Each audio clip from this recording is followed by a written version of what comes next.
Hello, everybody. Welcome to another episode of A Taboo Life, where everyone has a story to tell.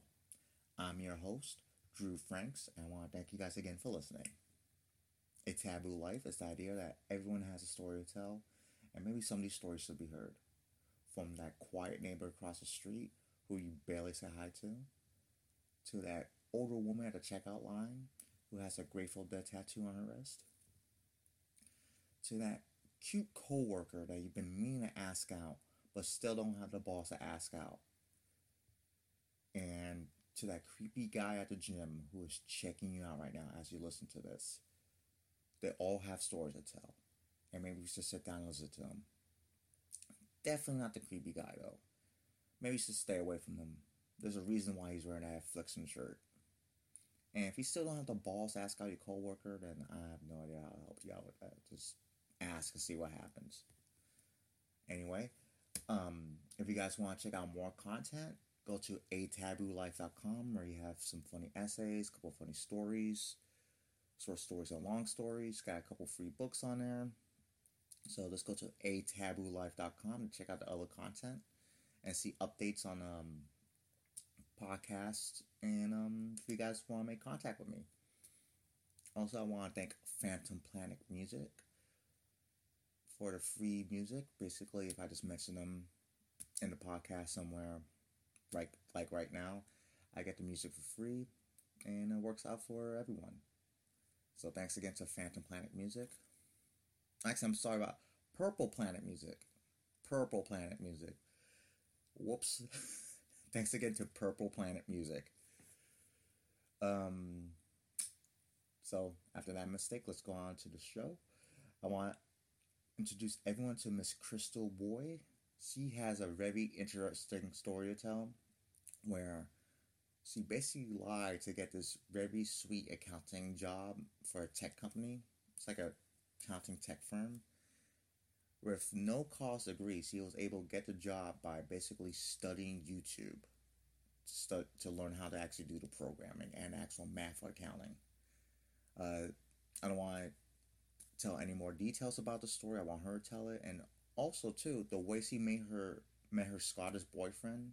It's actually a pretty funny story too. So here's Miss Crystal Bui with her story, and you guys enjoy it.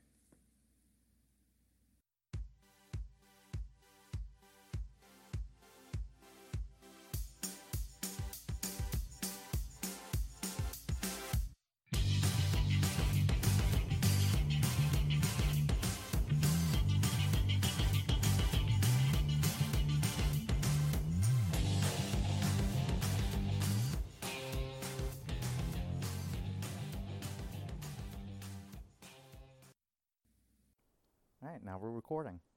Woo. I guess I'm here with Crystal, Hi. and we know each other from work, where we work both part time at Jimmy John's. I deliver, and you do what you do. I'm at the register, but they've been having me make sandwiches, and that's pretty all right. Yeah. Yeah.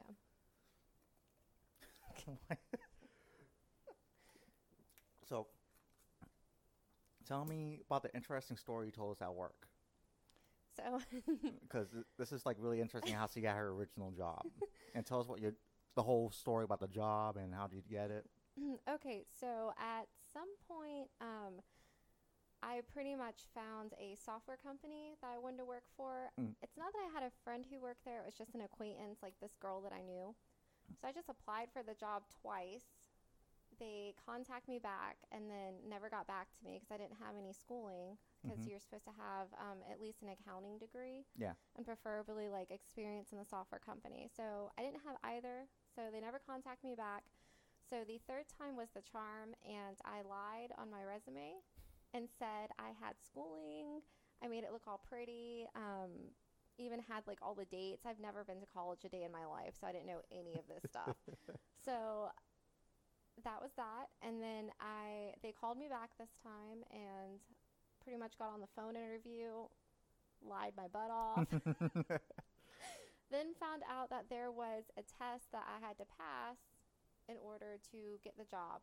So I contacted the girl I knew, and I was just like, whoa, didn't know about this. What do I need to do? So The test was mainly on accounting, Mm-hmm.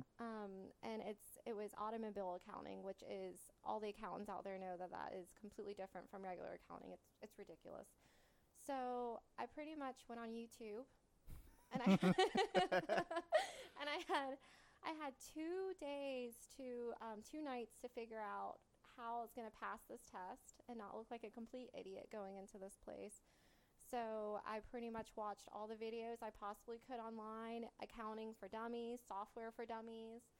Found this very interesting guy based in Tampa who was like this big meathead, musclehead, who actually was like the best accounting teacher I could find, regardless of the muscle shirt and all the crazy grunts and everything else he had. So, thanks to Mr. Musclehead in Tampa, I learned how to do accounting.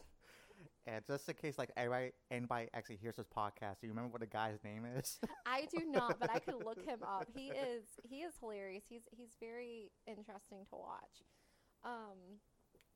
Pretty much you go in and it's like he's amping you up to like do some sports event, but really you're just sitting on your butt watching YouTube trying to learn how to do accounting. So that's pretty much that. And I went in for my for the actual interview, and I didn't even get to see anybody at first. It was this giant building, and everything was so professional and so crazy to me because I'd never been anywhere quite like that as far as employment goes. Mm-hmm. So the receptionist, I got to sign in, and then she put me into this huge room, like the Last Supper style table. Yeah. And it was just a pencil and a paper. And that was my test. And there's like a camera staring at me. So I pretty much did the test, and I passed. And then I let the cat out of the bag and let them know that I lied to them, and I learned everything off YouTube. What happened next? You can only imagine their faces. It was complete, like, blank. Like, you've got to be kidding me right now. And I was like, yeah. So I told them about Mr.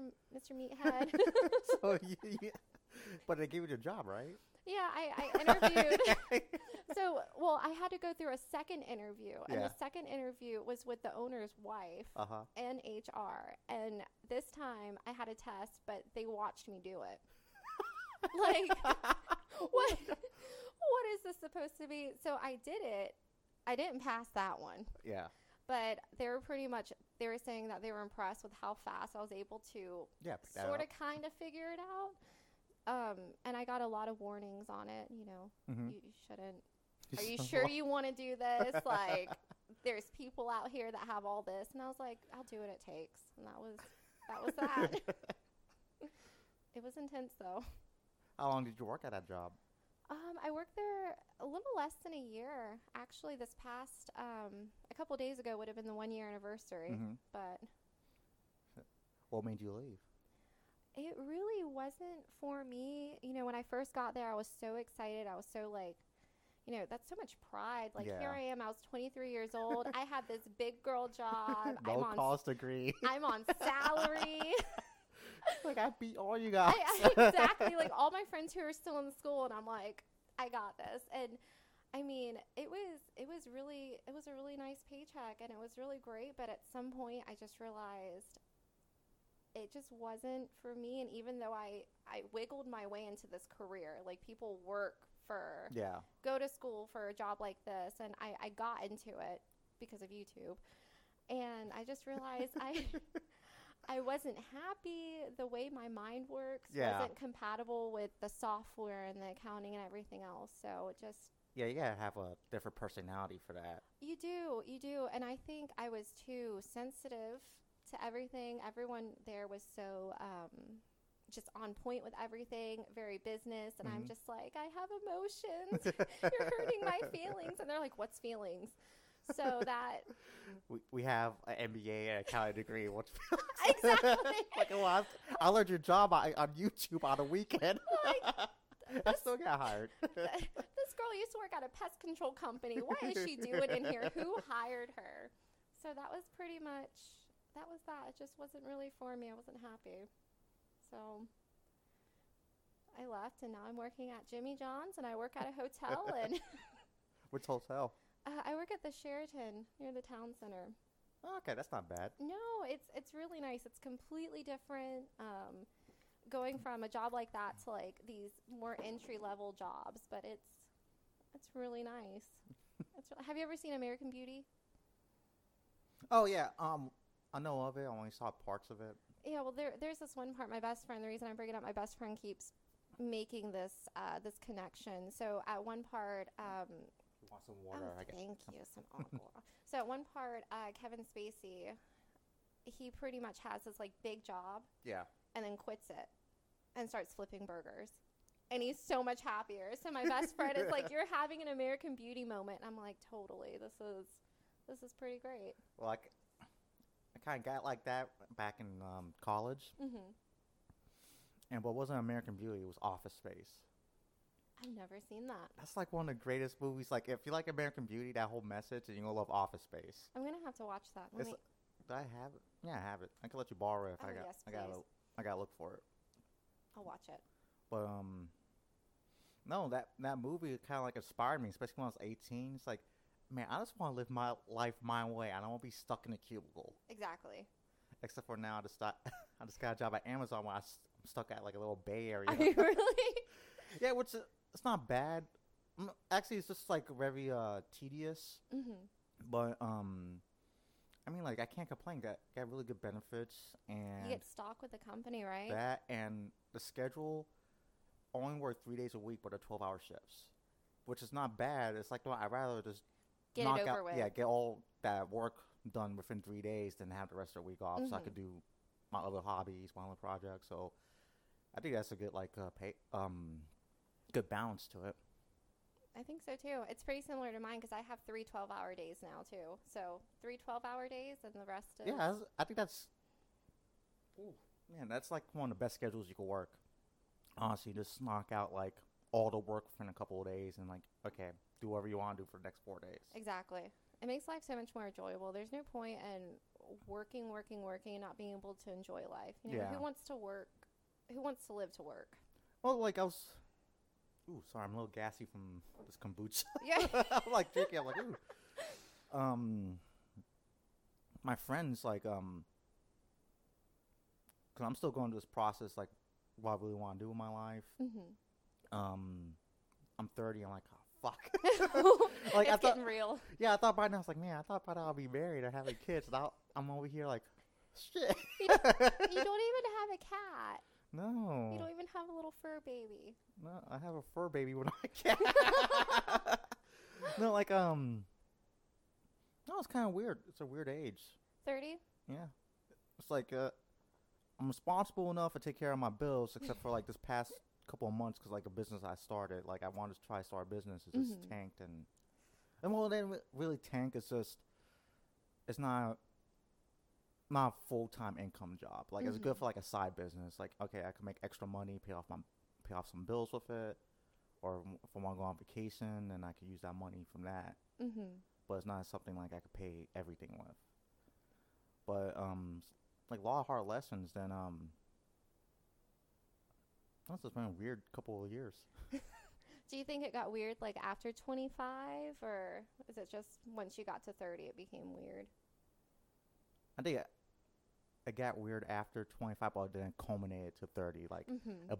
everything just kind of like went to focus at 30. Like, oh, The reason I asked is because I'm about to turn 25 now, and it's Mhm. like, ooh, I'm not really excited. It feels weird. I'm like at 25, you know, we have those like, I guess, goals or those like visions of where we're going to be at 25, at 30, and here I am at 25 or almost 25, and I'm like, cool. I'm making sandwiches at Jimmy John's, and I'm dealing with people at the hotel. well, like, This is that. well, like that's actually Jimmy John's is not that bad. I wish like I get a little bit more tips, because that's a little good side income. But actually, I like how it's really more lax there. I love the sense of like community there. Like everyone there like leans on each other and Yeah. works together. Like it's a really great environment to work in. Yeah. Like, it's probably one of the better work environments I worked in. Absolutely. And I worked as a cop. I worked you at were a Disney. cop? Yeah, after college. Did it for 3 years. Oh my gosh, did you ever do like a car chase? No. Like, no high-speed chase. I almost got into one. Like, I was so excited. Like, yes. But the guy was too far away. I'm like, no. And they called it off because it was too dangerous. Like, because he was going through he was speeding through neighborhoods. Mm-hmm. And at that point, they're like, it's not worth going police chase Yeah. because then he could kill someone with his Oh car. my gosh. So it's better for the cops just to let him go. Like, okay, we'll find him another day than get somebody innocent killed. Did you ever get to like run into somebody else's car, like just totally crash your police car? I had 2 accidents within a week of each other. One with a cop car and one with my car. Oh. My what was the first one? The first one was like was the end of the shift. I was in the cop car, and I was waiting for my friend, and turned out we got the last call of the night, and it was domestic, and the policy or the guidelines for handling domestic is like 2 cops has to go together because it's a really dangerous situation, and so I waited at the corner where down the road where this house was. And I was waiting for my friend to come because he was still coming, and there was 2 other cops who were waiting nearby because they're waiting for the shift to be called in.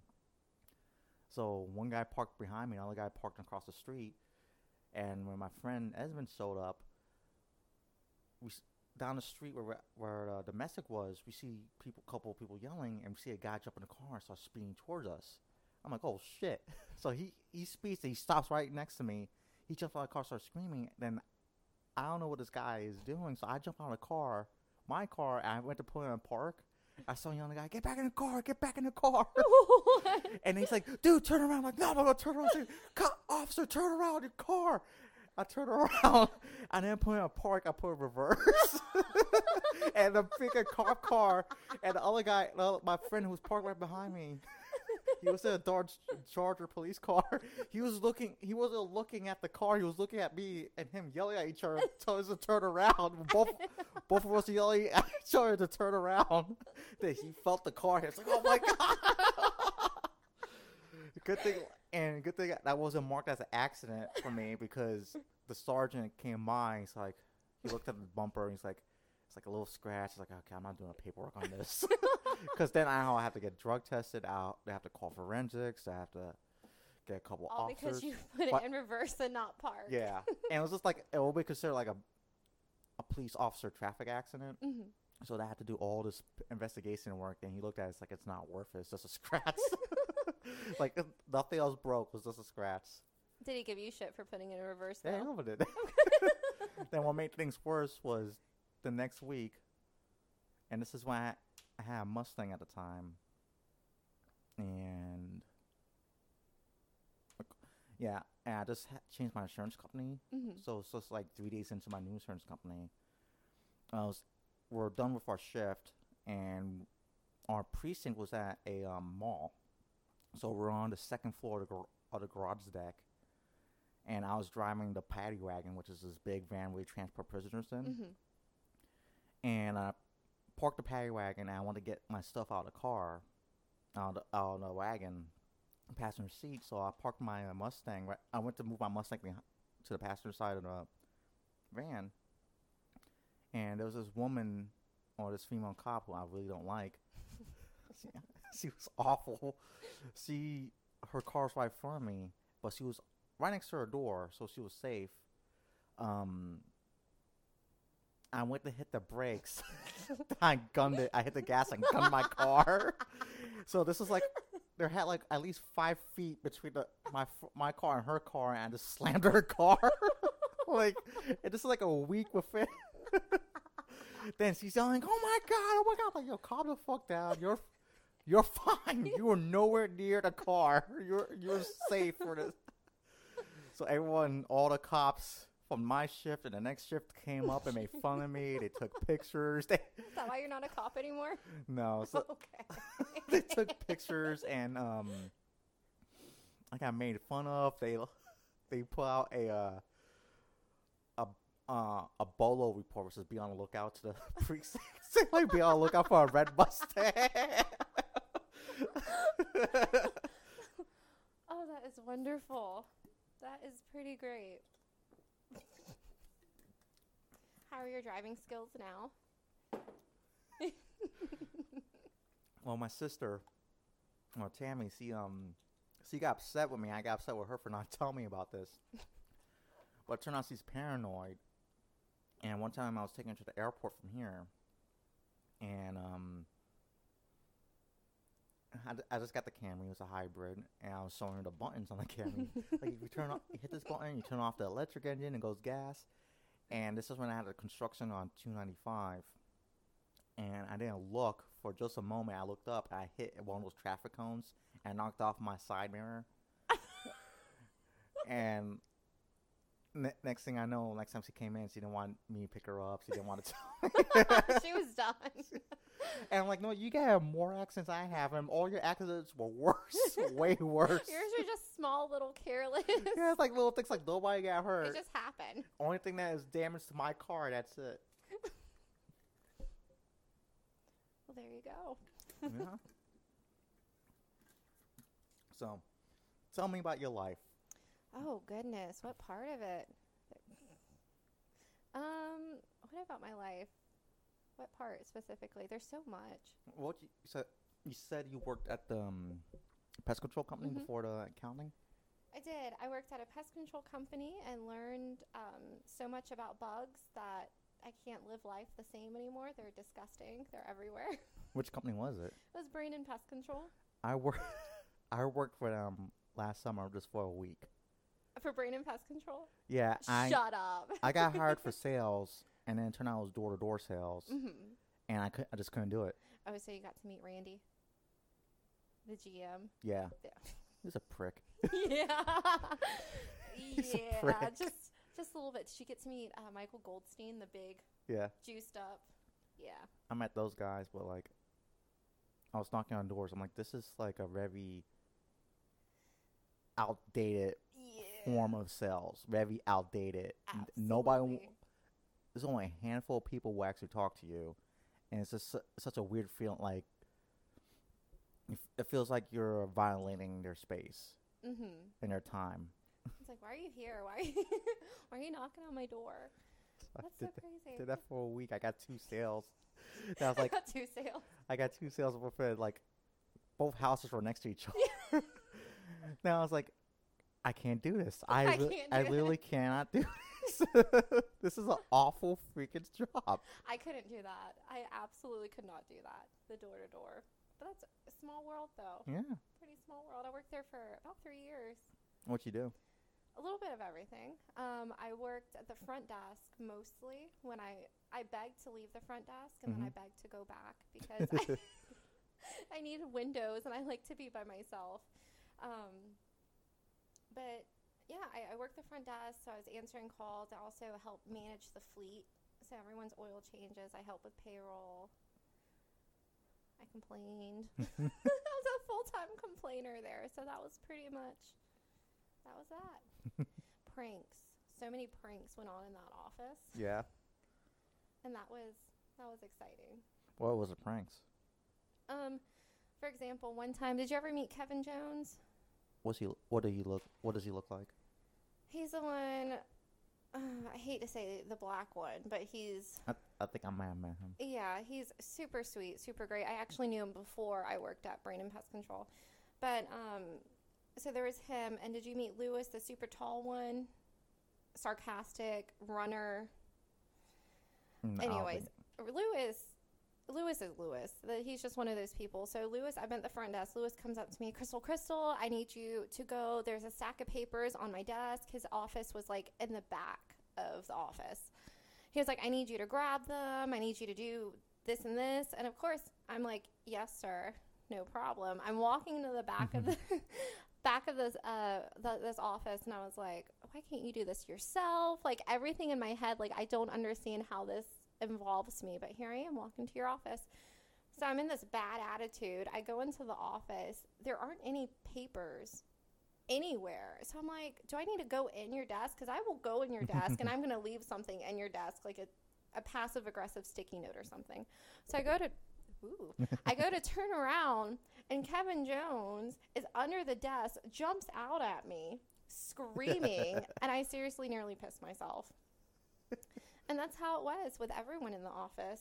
You could have so many occasions, and like Lewis, the same prankster that we all tried to outprank and we couldn't. He would go, he would sneak into the little cubicle section and just scream as loud as he could, and it would just spook everyone. My God. Yeah, so that was that. It was an interesting place to work. Good. Well, like I said, I only worked there for a week Yeah. and a half, and I had paid part of my paycheck to that stupid shirt I had buy. Oh my gosh, they're so expensive. I know. I'm like looking. I'm like, this is actually $10 a make. How's it $40 a buy? It's And how so come you're not supplying to your crew? It's so expensive. And then, like, when you have to start buying the jackets and stuff there, too, it only gets worse. It's a ripoff. It was the same thing when I worked at CarMax. I sold used cars for a little bit. Oh, really? And I had to buy all the uniforms as well. That wasn't cute. That was not nice on the paycheck.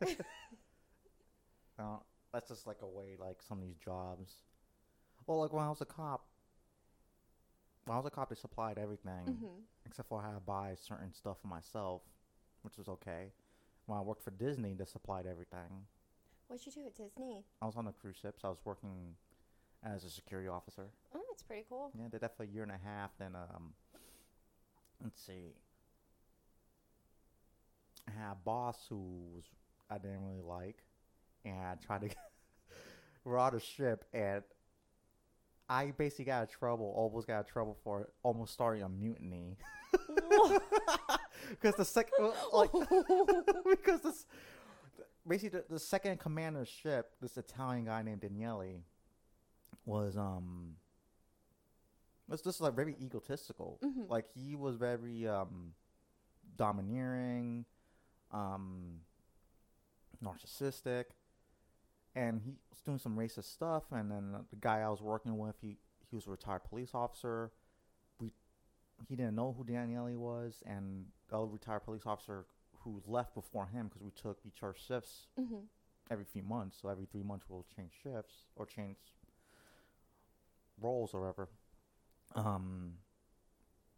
And the other deck officers, the other officers who are actually in charge of the ship, like steering and actually in charge of making sure everybody's safe on the ship, knew about Daniele except for the other half of the ship. So the other, me and the other officers were all talking about it, and it was recorded on the bridge.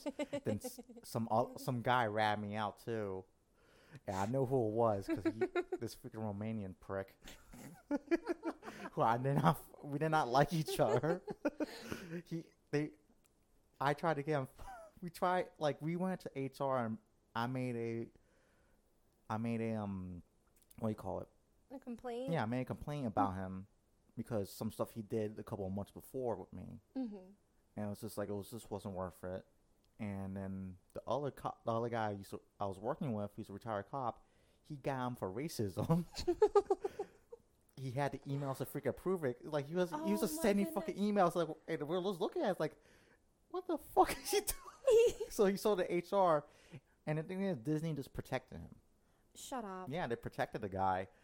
But why? Was he good at his job? Like what? I mean, like they said, like I'm told like he's very good at navigating. Okay. He's very good, like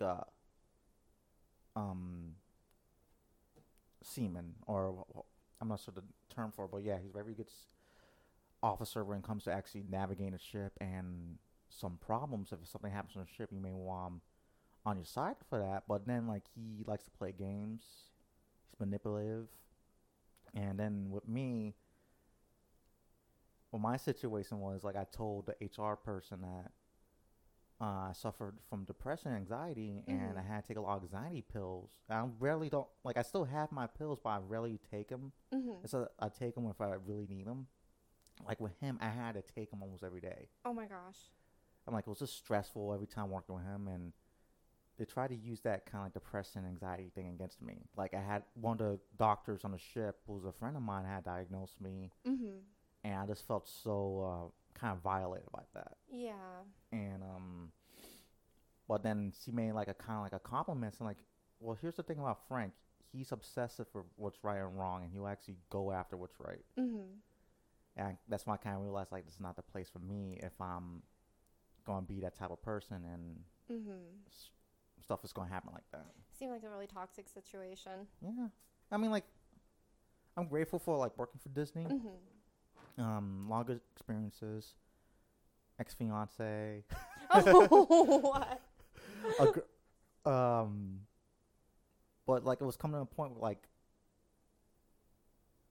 it was like, I mean, like, it was a good thing I did do it because I always wanted to travel like that. Mm-hmm. But then at the end was like, it's not a way to live a life either. Some people can live that life, being away from each other, from people you love, or being on a ship for 3 or 5 months at a time. But also, too, it's like there's other things I want to do in my life, and I won't be able to actually do that on the ship. And especially working for Disney, because, like, I will have to actually keep minding my P's and Q's. Can't curse, but, you know, I will curse out loud. So I'll just tell, like, some nasty stories. All the officer. I remember I was telling some nasty stripper story, and a captain was, like, across the dining room. I just didn't care. Like, I need to tell these stories. I was making everyone laugh. Like, I just need to do this. I don't care if I get in trouble. Hey, none of them are virgins, so. Yeah, all of them. Though some of those actresses are freaking nasty. It's like a different world in that ship. Like, this was my first time actually dealing with people who are actors, actresses, and this is not like movie actors or stuff like that. This is just like actors on the stage for the shows, and the actors for like the people who wear the costumes, and they're just in their own world. Like, I don't think they're with reality.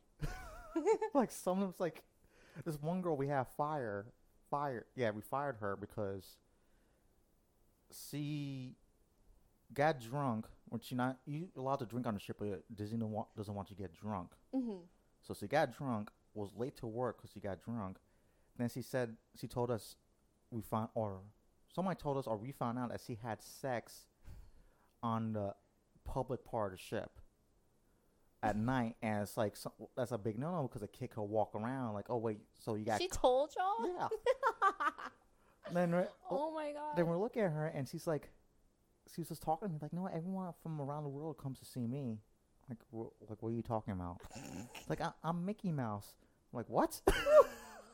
Well, she's the girl that plays Mickey Mouse in the costume. Well, she actually thought she was Mickey Mouse. Oh wow. I'm like, oh, good thing you're. She had a nice little world that she was living in, and she was Mickey Mouse. She was Mickey Mouse. Have you ever traveled? Yes, actually, I went to Glasgow, Scotland. Ooh, Scotland. This past Christmas time. That was pretty great. Hopefully, I'll be back within maybe the next 4 or 5 months. Why'd you go to Scotland? Boyfriend Scottish. Oh. Yeah. So he lives over there. He's actually on a submarine right now. So. Is he Navy? He's in the Royal Navy. So that over there. So he's on the submarine. So I can't talk to him for like, I don't know how long. I think this deployment's going to be like maybe 2, maybe 3 weeks, and then he's back for a little bit. Oh, and the next one is like 3, maybe 4 months, but we can't talk to each other at all. Oh, that sucks. At all. So it's a little strange. How did you guys meet? Tinder. Wait, Tinder goes that far? Well, goes to Scotland? Actually, you can purchase Tinder Plus for like $9.99, and you can place yourself internationally. So like, I guess it's for people who travel a lot. Like, say you're going on this business trip, you're going to be in this city for maybe a week. You can go ahead and start matching with singles in that area. So when you get there, you have someone to connect with. But no, he was actually here. It was his first time being deployed to the States. Oh, wow. Yeah, so he was in Kingsland, Georgia, and I guess that's a submarine base. Yeah, it's a big name. Oh, yeah, it's a big naval base. Yeah, so he was there, and we hit it off, and here we are doing this long distance thing. I mean, it's rough. I did a long distance, and it's challenging. Is that when you were on the boat? Yeah, I met a girl. Fell for each other pretty quickly. Got engaged pretty quickly, and turned out she was like a really nasty person. And not someone you wanted to be with. Yeah, that's a good thing. Last thing she said to me was like a year after we broke up, and she started texting me, and I deleted her number because it was that bad of a breakup. And she said she was thinking of me. I told her, hey, you really did break my heart. You did some bad stuff, and you lied to me. And then she told me, like, well, I just want to tell you that I never really loved you. She went out of her way to say that. Yeah, and I'm sorry. And I just kind of like told her not to contact me. Then I sent her a message like, hey, this will be the last message you ever hear from me. But yeah, you lied. You said you were going to send me money for, because I had to cancel a ticket to come stay with her. And she said she felt bad. It was like $1,000. She's like, yeah, I'll pay you back for that. She never paid me back for that. And I just told her, like, you're a broken person, and I hope you have a good life, but this is it. Yeah. And I just blocked her, and she blocked me on Facebook before that, and she unblocked me because I guess she wanted to see what I was doing. And so she wanted to creep on you. Yeah, so I blocked her. Like, no, I'm taking back power. Yeah, no. That is so crazy. Relationships in themselves are so crazy. It's like you have these connections with people. And, of course, like each connection you have is different and special in its own way. But sometimes when those connections end, it gets a little weird. Yeah, and I think she was crazy, too. The weird part was I had a feeling she was cheating on me because, not to go in detail, because one of the reasons why we broke up because she kept talking to this guy she used to go out with, and she would want more pictures of him on Facebook, but she'll never put me and her on together on Facebook. There was no pictures of me, so it was like, why? It's a little shady. Yeah, it's shady. So I was talking to this guy on the ship, and he was actually a pretty cool guy. He did the schedules for the entire crew, and we're just talking, shooting the shit. And this is a couple months after the breakup, and she went to a different ship, and I told her, like, made a joke about the story, and it's like, wait a minute, what was this girl's name? And I told him the name. It's like, please do not get mad, but we fooled around.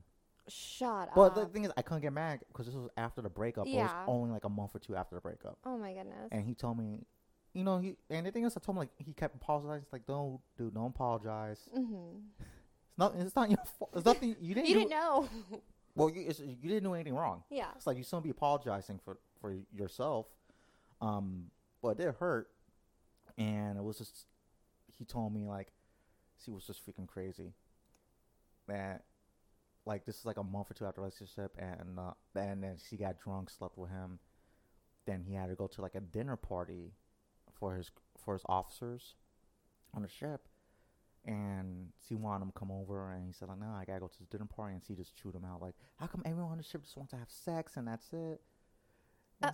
We talked for like 2 days, and then I just told him, I was like, okay, you're really freaking amazing. No matter what, let's just stay friends at the very least. Yeah. And he wasn't having it. He was just like, no, we're going to be something more. Scottish. And I'm sitting here, I'm like, oh, God, this guy is, it's going to be interesting because I had no intentions. Like, I was enjoying, let's just say I was very much so enjoying being single on Tinder. It was nice. It was nice.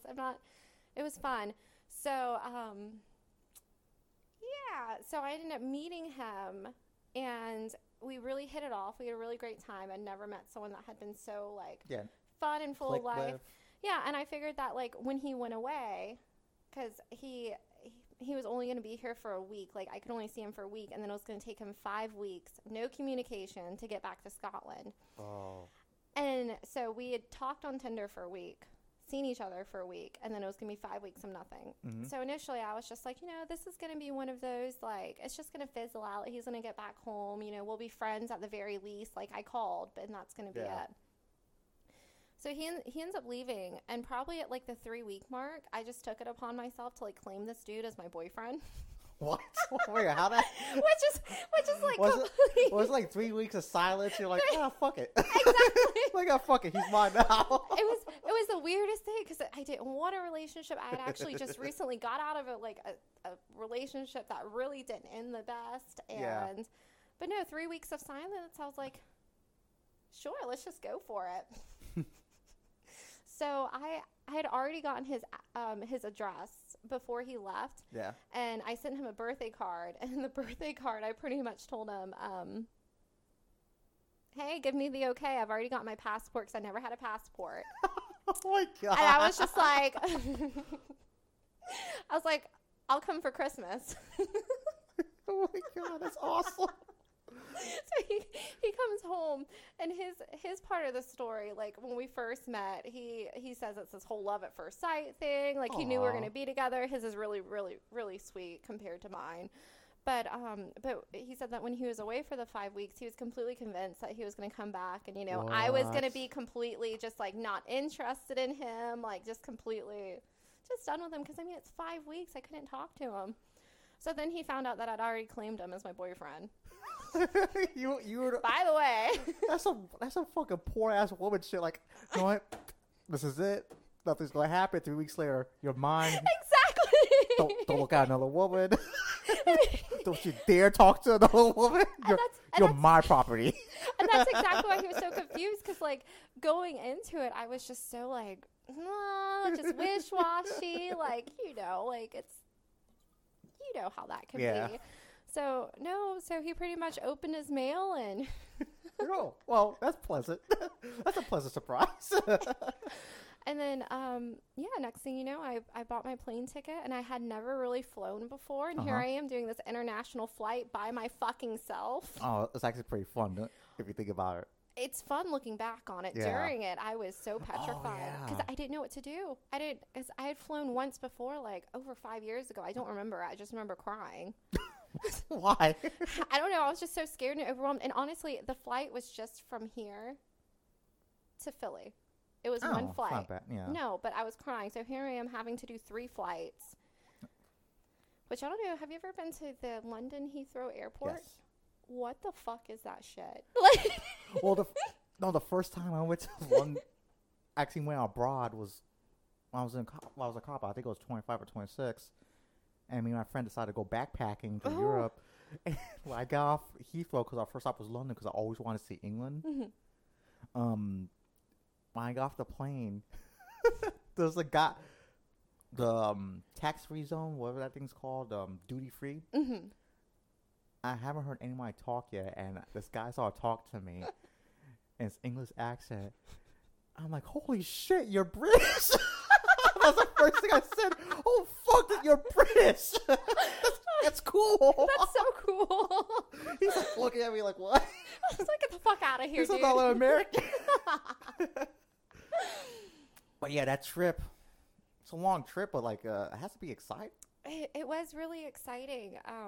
Pretty much once I was on that, the whole thing was interesting in itself. But once I was on my way to London, that's when I started like accepting that the trip is almost over. This is actually really fun, really cool. You know, I'm okay with it. And then I got off at the airport, and then I was like, this isn't exciting anymore. Like, Was this nerve-wracking?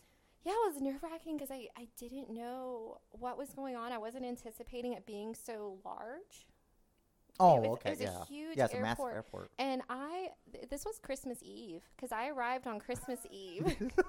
Merry Christmas. And it was something else. So pretty much like I'm following everybody, trying to look like I knew what I was doing. I get through all the security, get through all the Q&A, which I didn't know things like that happened. So I'm standing there like, I'm here to see a boy that I've known for like 2 or 3 months. So, but anyways, so at one point, I go through everything. I have my boarding pass, and I'm trying to like go to my plane, or I guess go to the area where my plane is going to be, because this place is so big, and it keeps denying my boarding pass. And like people are coming over, and they can't figure it out, and I'm sitting here like, shit, dude, like, can this just be over? I am so tired. I'm hungry. I smell like BO. Like, I'm just ready to get done with this. So finally, I go back up to the front desk, and, we speak the same language, but it doesn't sound like the same language. Yeah. I'm not good at understanding it at all. So I go, typical American, go. I'm like, my boarding pass isn't working. He looks at me. I had to ask him like 5 times what he was saying, but essentially it came out he was just asking me, where I was going. Yeah. So I pointed the direction I was going, and then he looked at me. He was like, well, are you going to Ireland? And then he named off all these other places. I was like, no. And I'm getting a little sassy because I'm like, what the fuck? How is this pertinent to my situation? My boarding pass won't let me go in.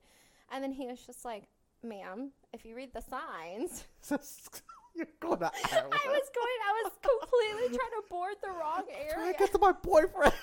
I know. Where is he at? So in big letters, it was like Scotland. I was just like, oh, let me go to the left instead of the right. And I walked away. I'm like, this guy is probably like, this fucking American. Can't even read. Can't understand me. Start crying. Where am I going? Doesn't know where she's going. Clearly doesn't know how to use an airport. It was something else. So then, last airport story.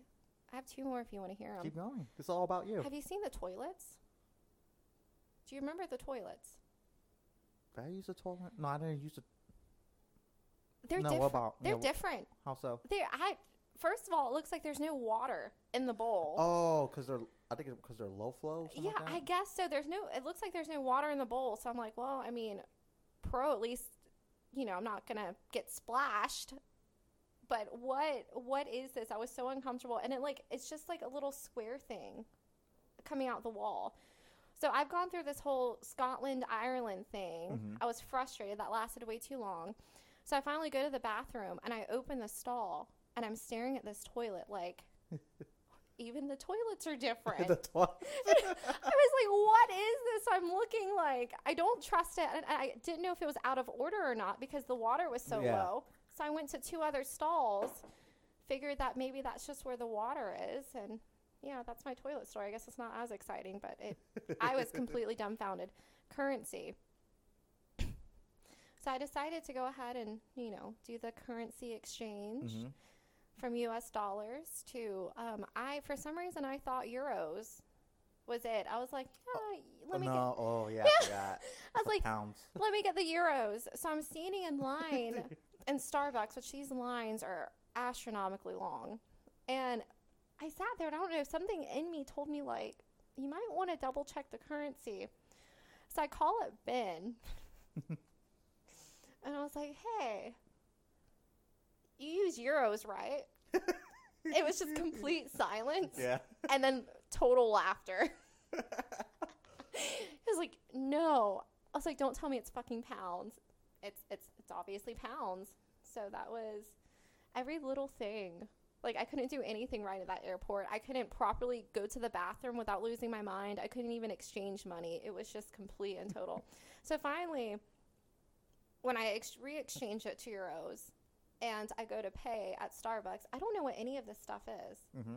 All these little coins, which are gorgeous, and this, like, weird-looking money.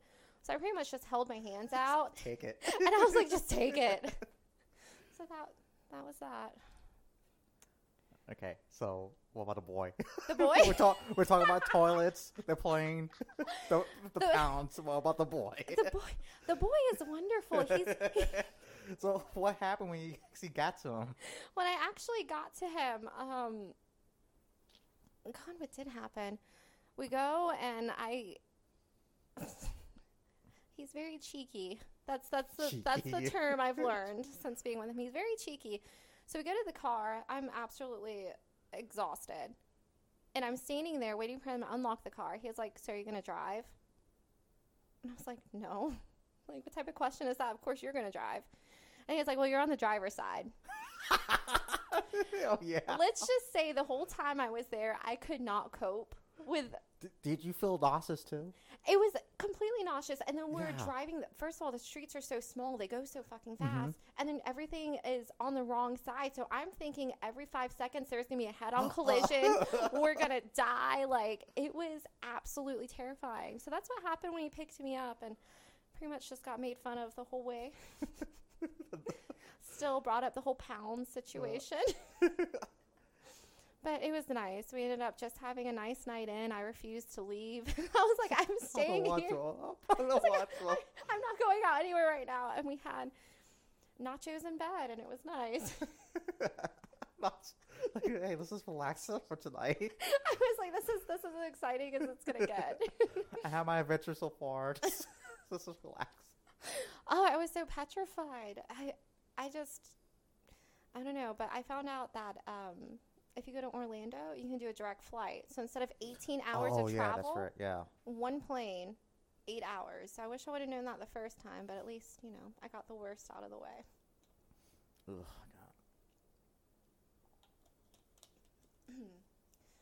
So yeah, but he would be an interesting one to talk to. He lives on a submarine. He's a nuclear engineer. Holy shit.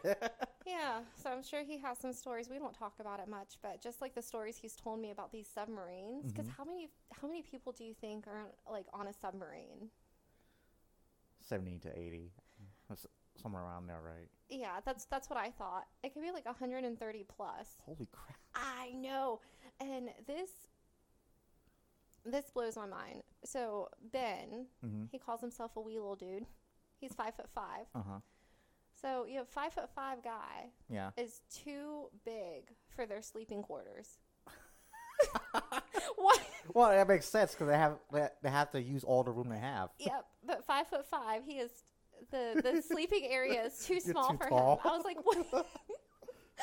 So it's pretty interesting. I couldn't do it. I started watching because he just recently left on Sunday, and I decided to watch YouTube. Here we come back to YouTube.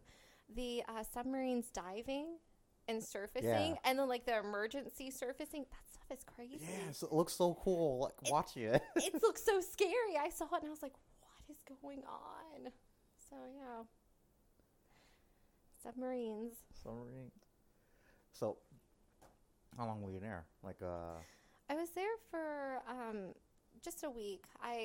About a week because I got there Christmas Eve and I had to leave on New Year's Day because my lovely software job didn't want me to stay any longer. So I left on New Year's Day. Oh, have you guys seen each other since, or is this? Yeah, he came again in February. So For Valentine's Day? Yeah, actually, yeah. We came for Valentine's Day. He wasn't expecting. I got a call like February 13th, and it was pretty much like, "Hey, can I come over?" And I'm like, "Duh." Like, what do you mean? Can I come over? Listen, I want my space.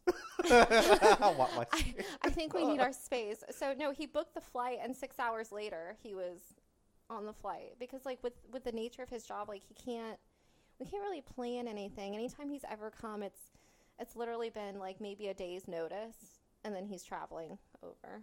So, yeah. That's actually pretty cool, though. I guess it is. But have you seen him in his kilt? Oh my gosh, no. But I keep bringing up the kilt. Okay. So where he lives, it's this really cool area. It's like this. It used to be a carpet factory, and it's this big historical building, but they also have like a brewery in it, and there's these restaurants in it. Ooh. So we go one day not realizing that there was a wedding taking place, and I didn't realize that Scottish people wear kilts to weddings. So I walk into this room with all these dudes in these kilts, and I thought it was the coolest thing ever. Well, here's a surprise. Wait, are you in a kilt? St. Patrick's Day. Yes, look at that. You even have that little couch I do. thing. It's there. Look at that. Wow, let me show you the other picture. Yeah, I love wearing kilts. Like, whenever I get a chance, like you to wear a kilt. Yeah, I only have one kilt, but I think this is some drunk guy at the beach. Look at your socks too. The great matching socks. And your tie, that is wonderful. Like, I really do love kilts. I wish that became like a normal thing for men, especially here like in Florida, because it's so comfortable to wear, especially when it's hot. I believe it. Just walk around like, oh god, that feels a lot better. And I wore that kilt at Burning Man. I went last year. Was it nice? It was nice. I was like, and I thought I was gonna be the only one, but I saw guys wear different types of kilts, but they're wearing kilts, and it was like, oh my god, they get it. It's practical. They get it. It's such an awesome fucking thing to wear.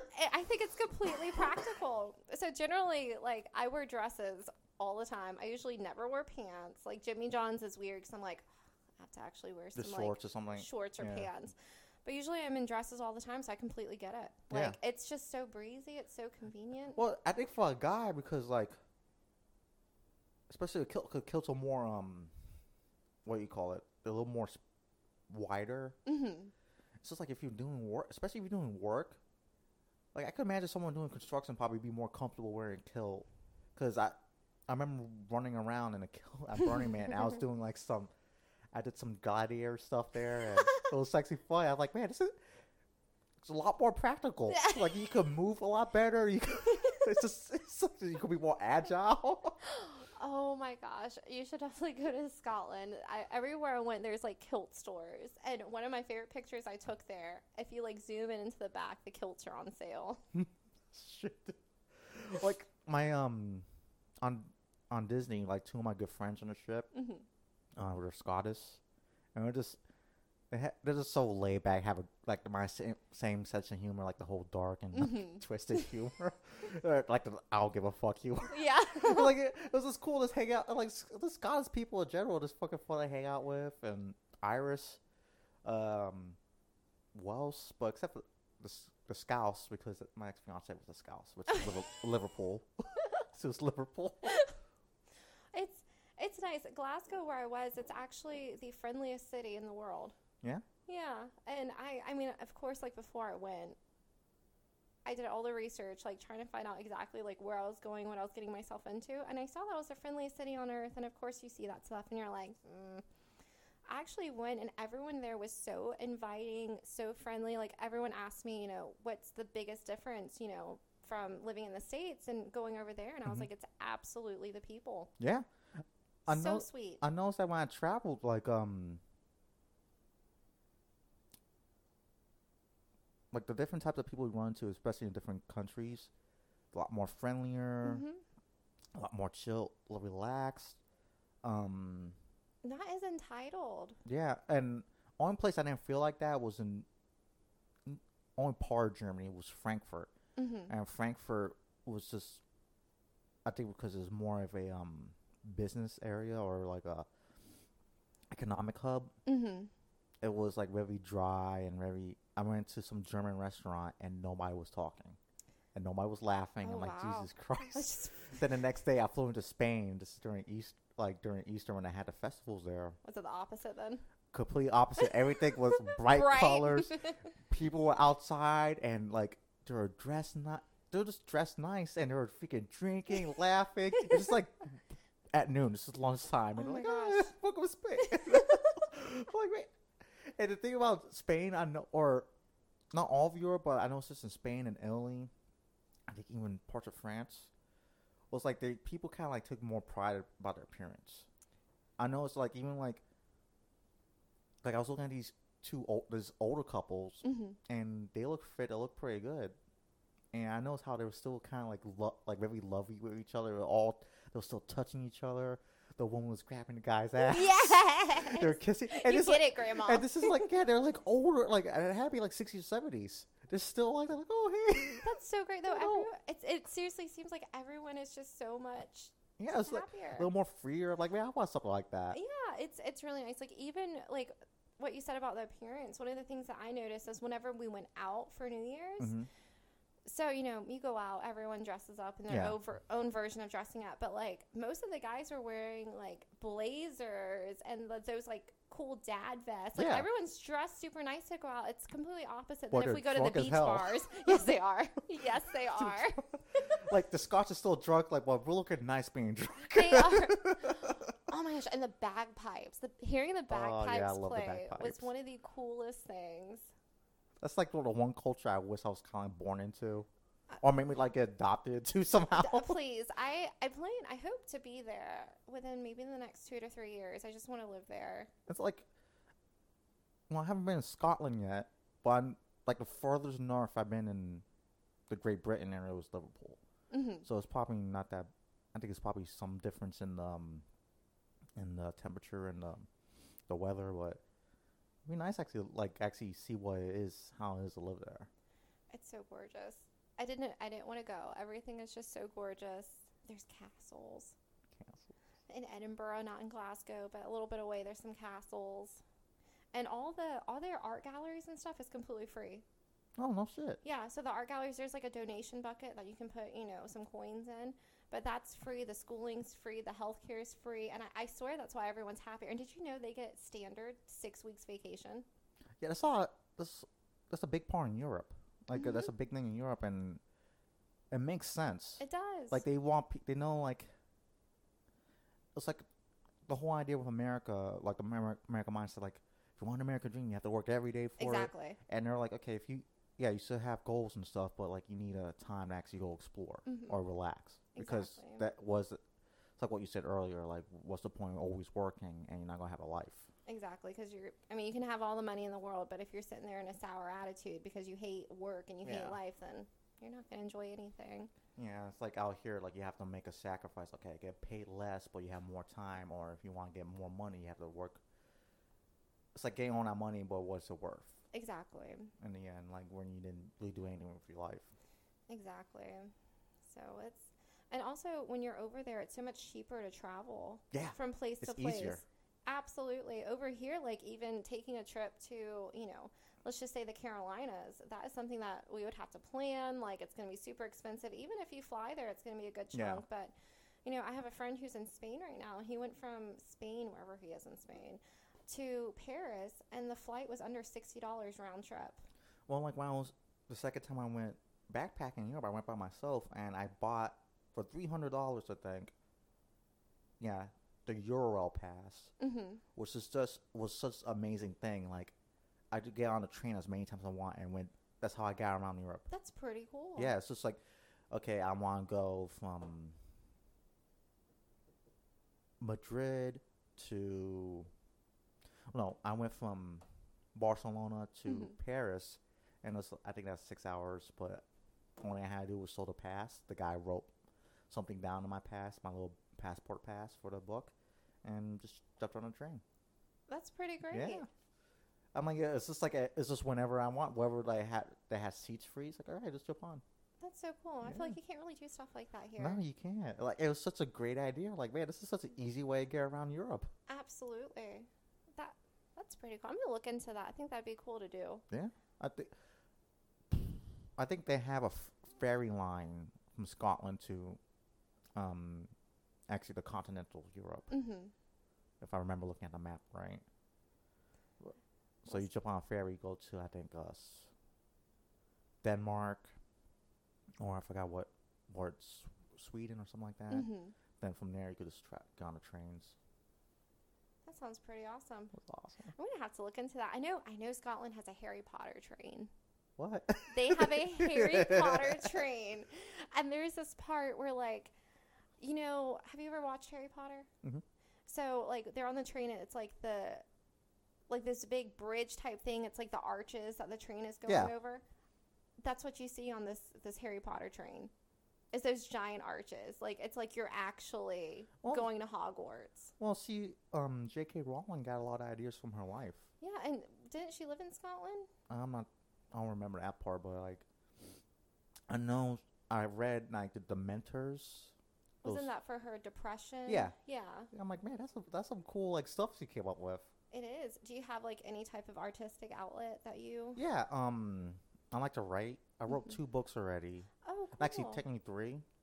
The first 2 I tried to self-publish, and didn't make any money. I lost money on those. And the third one, I'm trying to get professionally published right now, and I already got like 11 rejections. But I think by the summer, if I have the money, if I don't get accepted by a publisher, I'll pay for someone to actually edit it properly, because it's not. It's just a manuscript right now. Yeah. So the story is done, but I need someone going to actually fix up the grammar and stuff.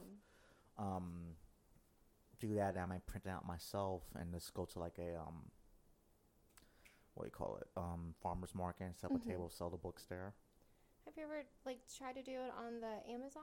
Yeah, for the Kindle? Is that the self-publishing that you did? That's what it is. You could get the books on Amazon and Apple and all the other outlets, but it's just the marketing for it. Yeah. I don't know how to market it, but what's going to happen with this podcast? I created a website already, and I wrote all my some of the crazy stories down. Put the books on there. I wrote a couple articles, poems, short stories, and all of it's going on there with the podcast too. So the website is already set up. Yesterday, I actually started teaching myself how to actually upload the podcast. I had to actually pay for a server. Then something about RSS feed, something like that. Then actually publish it on iTunes and anywhere you can do a podcast. Well, that's exciting. Yeah. I didn't realize how much work gets put into it. Yeah, I didn't realize it until I procrastinated with the podcast because I only did 5 interviews before you. I wanted to do 10 before I actually start publishing it. But now I'm reading, I'm like, okay, it's probably good. I only did 5 so far because I think some of the servers, if I want to pay for it, they only give you like a couple hours per month to actually upload something. So, I don't know, I still got to look into it. But I'm hoping by May, I'm going to have all the podcasts out, all the interviews out. That's coming up. Yeah. It's next month, right? Yeah. April, May, yep. Doesn't seem too bad, but the website, I had to use like pseudonym because I started working at Amazon, and and a lot of the stories I wrote are basically I wrote like the purpose of the website is not politically correct. It's like there's a lot of like stories, like a lot of stuff I did. It's like, no, I'm just gonna be honest about what happened. I'm gonna tell the truth. Yeah. I did some crazy shit. Here's the truth. Here's what my take on it. You guys judge, but like I'm not gonna hold back. And like I like just cursing every, but it's not too much. It's just I use it. Actually, I wrote a poem called "Fuck." It's like what I wanted to do with that poem. It's like I wanted to make a beautiful poem with the word "fuck," and that's what I tried to do. Like it was like a love story, but every sentence had "fuck" in it. That is amazing. That's like I wanted to see if I could make something beautiful, but using the word "fuck." That is amazing. But yeah, see what happens with that. But I don't know. Before I was coming here, I was listening to the Joe Rogan podcast. I've actually listened to that. Yeah, but that's how I got the inspiration to do this stuff. Him and this guy called I forgot his name, but he wrote a book called Sex at Dawn. They were talking about doing podcasts, and he said like why podcasts and doing your own websites, that kind of stuff, it's like better for artists and stuff like that because like there's a chance you can actually make money on your own. You don't need a publisher company. You don't need, if somebody actually likes it, and that's the market, somebody actually likes it, you can actually make a small operation out of it and still make a lot of money and still do what you love without somebody telling you, oh, you can't do this because it's not gonna. Because at that point, it's not really. Yeah. It's a job. Yeah. At that point. Well, like I noticed that with the couple rejection letters I got from the book, some of them were really nice and helpful. Like they actually read what I wrote, like the letter and my summary for the book. And one guy was just really honest, like, hey, you know what? It's a good idea for a story. I like the story, but this is not something I would do because it's not the genre. But like keep working at it, which was like really nice and then not endearing, but very just kind of like empowering for me. Yeah. But then some of the emails are just kind of like just rude and it's like, well, we don't see how I'm making money out of this. And it's kind of like, you know, I worked 2 years on this.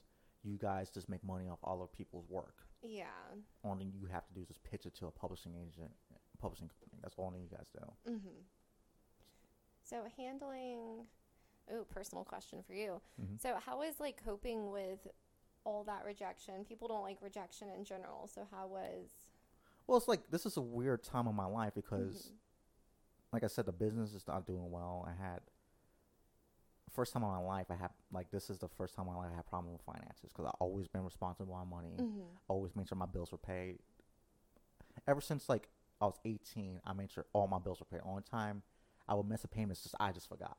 Yeah. That's the only time I missed a payment. It's like, oh, fuck. Oh, shit, I need to pay this. And the people that they understood, like, they looked at my history like, oh, well, we'll knock away the late fee because we saw that you're never late. Yeah, you're never late. This is the first time in my life where I actually had problems, and it's kind of been stressful with that. And then the rejection letters, and then problems with dating. It's just like, one, pot helps. Yeah. Because pot, like the other day, I got so high. It's like, man, I actually have a good life. You know, I'm having some problems right now. Like, I'm going to make it through it. I just got this job at Amazon. It's going to solve a lot of problems. But I can't smoke. You can't smoke? It's like not... Like, I have to make sure I stop smoking a couple days before I go to work. So that way, if I get accidentally tested, then... You're good. Yeah, I'm good. That helped... Marijuana helps out a lot. Yeah, like, I wrote an article why cops actually smoke marijuana. No, I think everyone should do it that wants to do it. Yeah. I don't think it's a bad thing. I think it has like this stigma against Yeah, it. But I think it's absolutely wonderful. I think it's really healthy. Like it, I think it should be put in the same category as alcohol. While like I don't think people should be driving on it Yeah. or should be working on it. But like, it's a lot. I think it's a lot healthier than a lot of stuff that's out there. I absolutely think so too. Especially like I know you mentioned like anxiety and depression earlier, and like that's something I struggle with, and I chose to never get medication for it because I saw like friends and family get put on these different medications for that, and I just saw how it like altered them or changed. Like it just wasn't the same. So like for me, that's when I started smoking, and it's a world of a difference. Well, like I'm on Lexapro, which is antidepressant, and sometimes it makes me kind of foggy, and I know it kind of makes me somewhat dull a little bit, but I feel like it was for me at least, like it was more helpful. Like it did more good than harm, and it's like I know my anxiety is like very very low. It's not as bad as it used to be. My depression, which I found out, I need to still buy this guy's book because I want to read it. This English author wrote, depression is not so much like a clinical. He said it might not be a clinical disorder. It might be just a symptom of economics or economic despair. Like if you're doing, especially if you're a man, if you're not. For a guy, I think it's for a difference. There's a difference between a guy and a female. Because if a woman's out of work, I think she can handle it a little bit better. But if a guy's out of work or is not fulfilling some type of role, do you feel like the self-worth goes down? Yeah, I know it's last week when I started with Amazon, the first day, even though I was exhausted, I felt a lot better about myself. I felt a lot more energized. Like even though it's like, okay, this is not the ideal job, but a lot more pride came back into me, and I felt a lot more confident. And it's like going back to that question about the rejection stuff. It's just I kind of just told myself like whatever's going to happen, I'm going to go through it. Like I gotta be honest with myself. It's going to be rough. I'm going to have to make sacrifices. I am going to make mistakes because I'm human, but there's something on the other side. I know there's something on the other side, and I have to keep going and I have to take responsibility for everything. Like I started reading this book called The Tactical Guide to Women, and it's not a book about flirting. It's not one of those pickup artist books. It's about like he actually wrote a book for females too, the psychologist, on the female version of it, but this is for guys.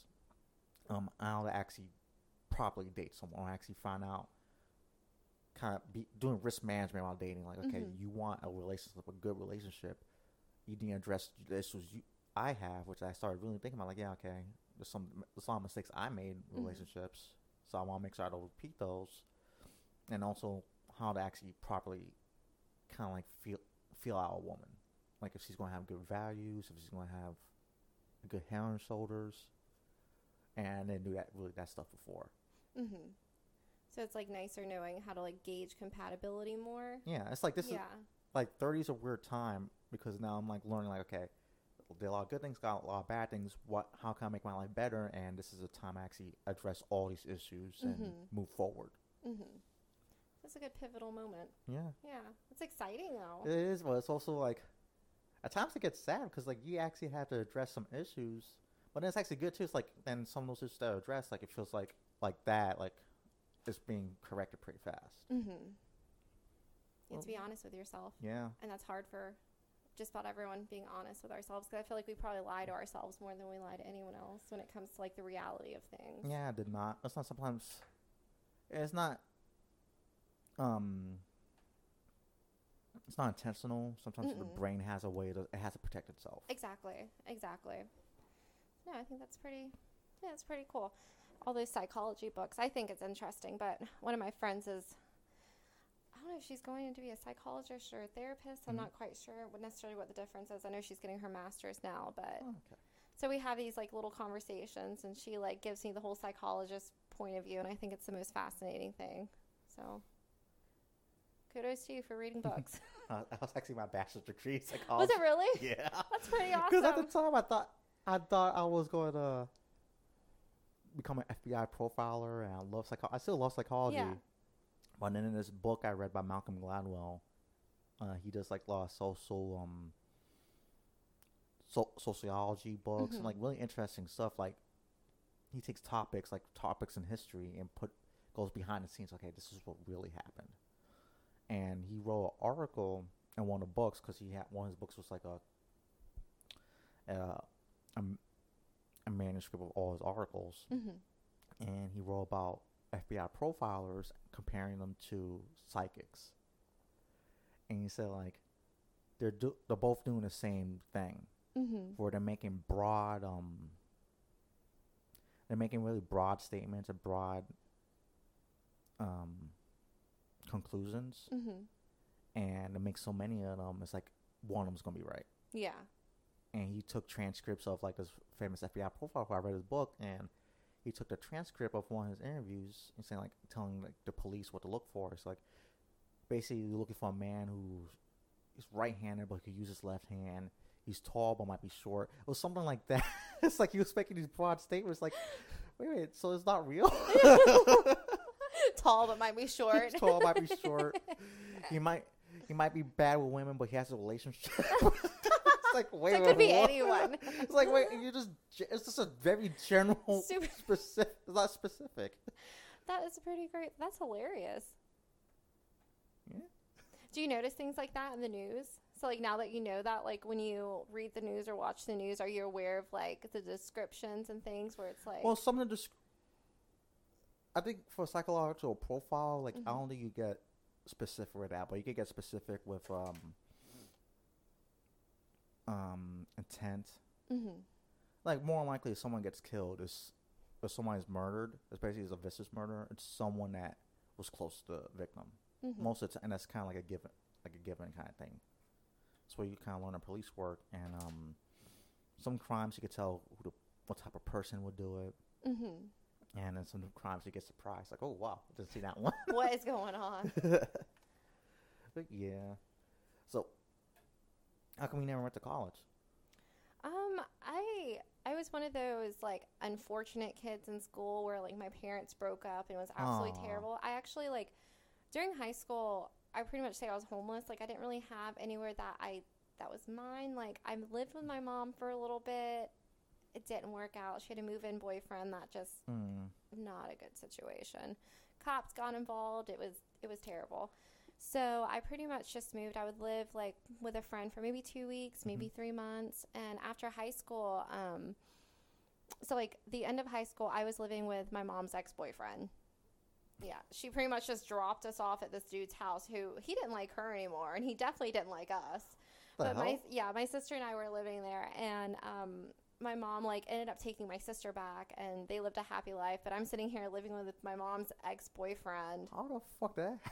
Holy weird shit. I'm telling you, it's the weirdest situations. But after high school, after that, you know, of course, understandably, he was like, okay, when you're 18, you gotta go, which I totally got. So I turned 18, didn't have anywhere to go, didn't have a car, didn't have a job, never had any of it.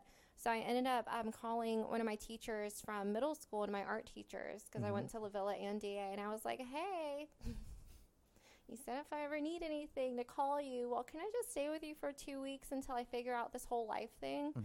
And, you know, it's really unfortunate, but I moved in with her, and her daughter had passed away, and her husband passed away months after that. Oh. So me being there, like, it helped her a lot because that was the first time, like, she came home to somebody in so long and she had missed it. And, of course, like, I was all types of broken at that point. So I ended up just living with her, and she gave me a bike and was just like, if you want anything in life, you have to do it yourself. Here's a bike. Find yourself a job. And after that, I just started working, and I just continued to work.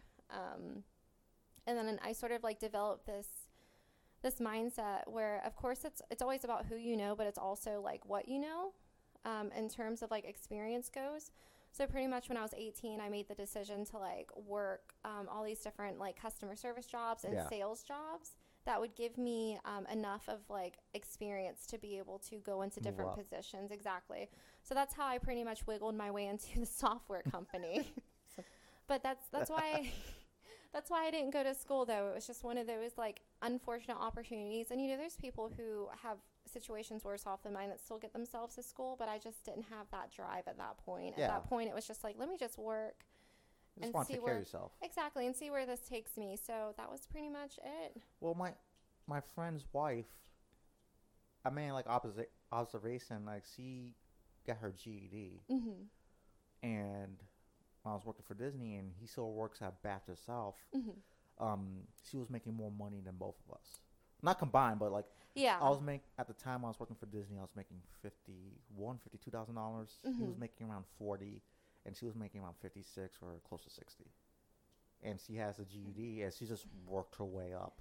And that's really, it's hard to do. It's not as easy, but definitely if you get into it and you... Well, like, the whole thing with a college degree, and I think it's the way things are going right now, I don't think it's really needed. I really believe in education. I think people should get smarter, but you can listen to podcasts, you can buy books.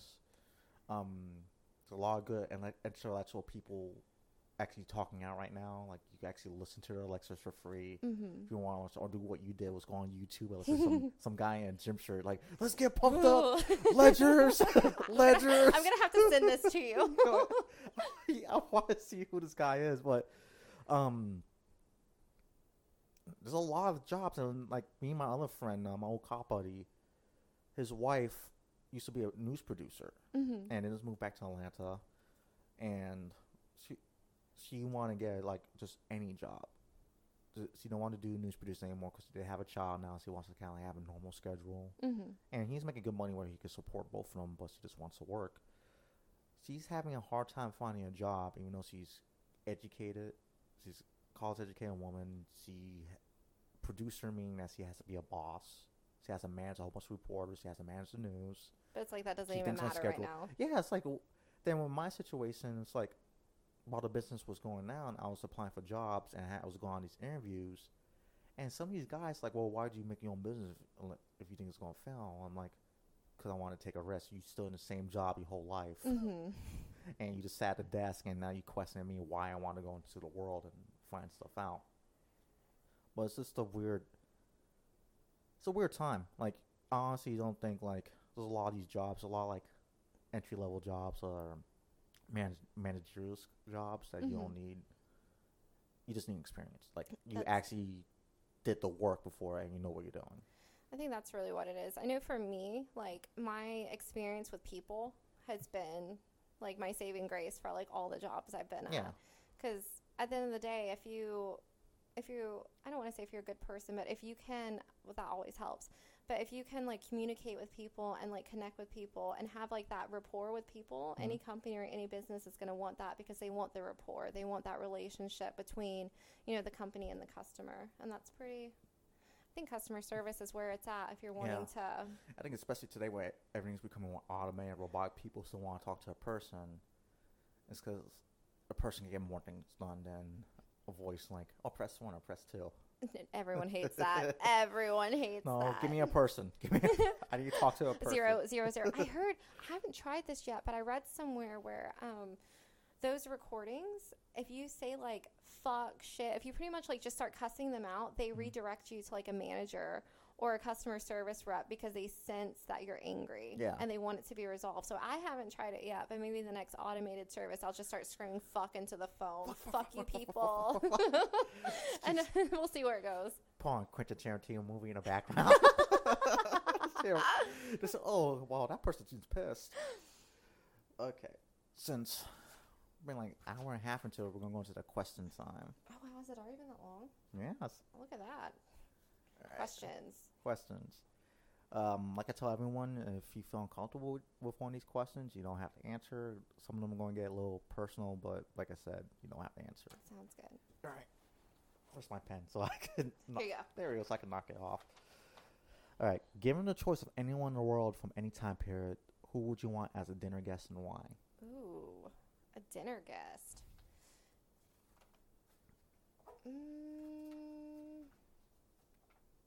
That is a good question. Because I don't know, like, I feel like obviously if they're going to be a dinner guest, it's going to be something that I want to learn about. I would want to learn something from them. So I'm trying to think of someone that... You don't have any heroes from like the past or anything? Or from today? Honestly, so it would probably be... Probably Caravaggio. Who's that? He is one of the old artists. He was pretty much like this outlaw, and he was, I don't want to say he was a terrible person, obviously, I don't know, but he was more of a criminal.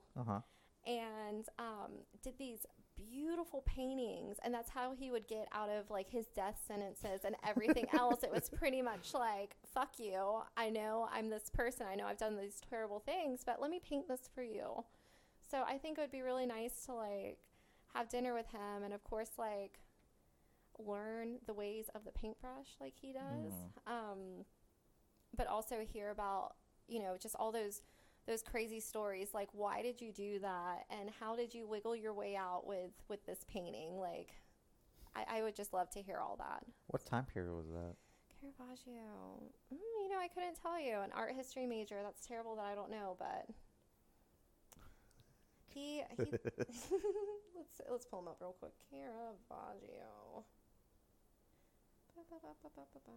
He was an Italian painter from the 1590s to 1610.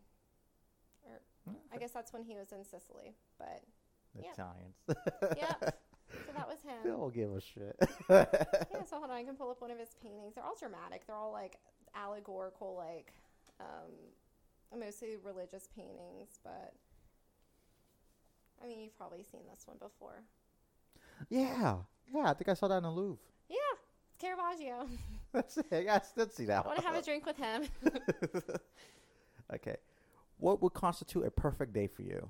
A perfect day? Mm-hmm. A whole lot of nothing and a sense of no schedules or anything like that. I think somewhere outdoors, like a nice park, probably the gallery, going to a gallery, art gallery, going to a park, reading, writing, and then going home and doing art and having some amazing food and wine. I think that would be a perfect day. What about cheese and wine? Cheese and wine, yes. Cheese and wine. Okay.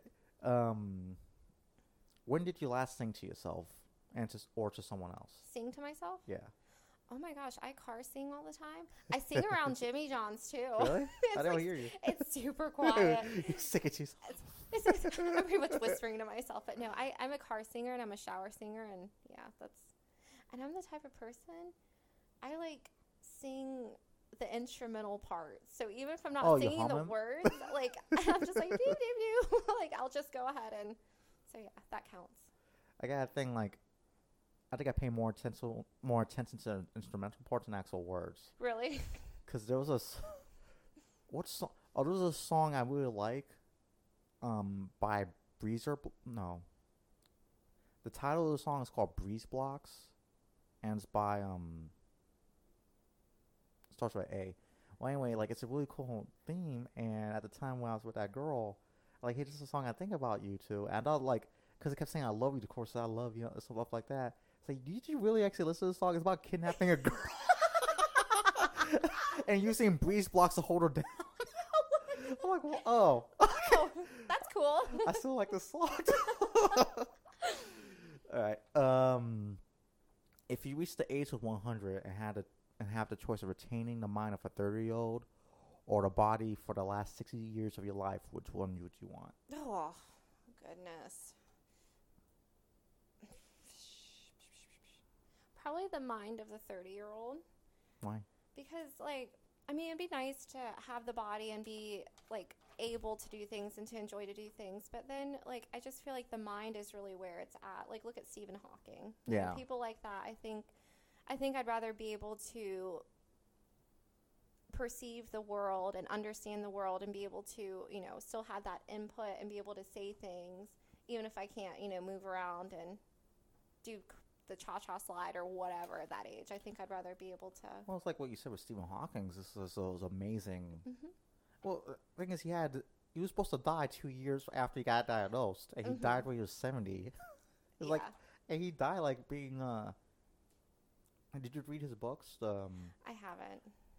It's actually really interesting how he like. I don't want to say dumb it down, but how he made physics very interesting to read, and how he simplified it so everyone could read it, not just a physicist, but like anyone. And if you got general interest in science, you read it like, oh wow, this is very interesting how he put things. I should probably go and read it. Yeah, well, he had both like a theory of everything, and I forgot the other one. I watched that movie. That was a good movie. Yeah, that was a good. Man, that sucks. Like some of the stuff like they went through, like man, that's terrible. It was an emotional movie. Yeah. It was good though. You have a secret hunch on the way you will die. Do I have a secret hunch? Yeah. Ooh, I'm one of those paranoid people where, like, I always think I'm going to die in a car crash. Like, every time I get in the car, I'm like, oh, is this going to be it? So, I don't know, like, I would say that would be it. I would hope not, because I feel like that would be really messy. I would prefer it to be, like, in my sleep or something, but even then, I don't know. Okay, we'll go with something a little lighter. If you could, just a little deeper. If you could change anything about the way you were raised, what would it be?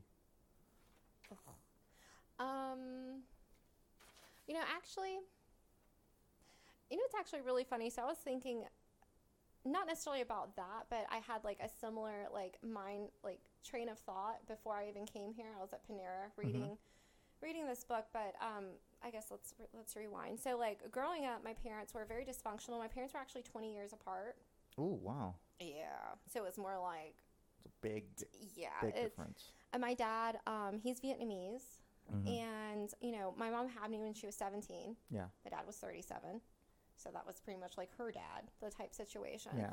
So it was a really weird growing up. And it was a really very abusive falling out. And, my sister and I got involved. So it was really terrible. Ooh.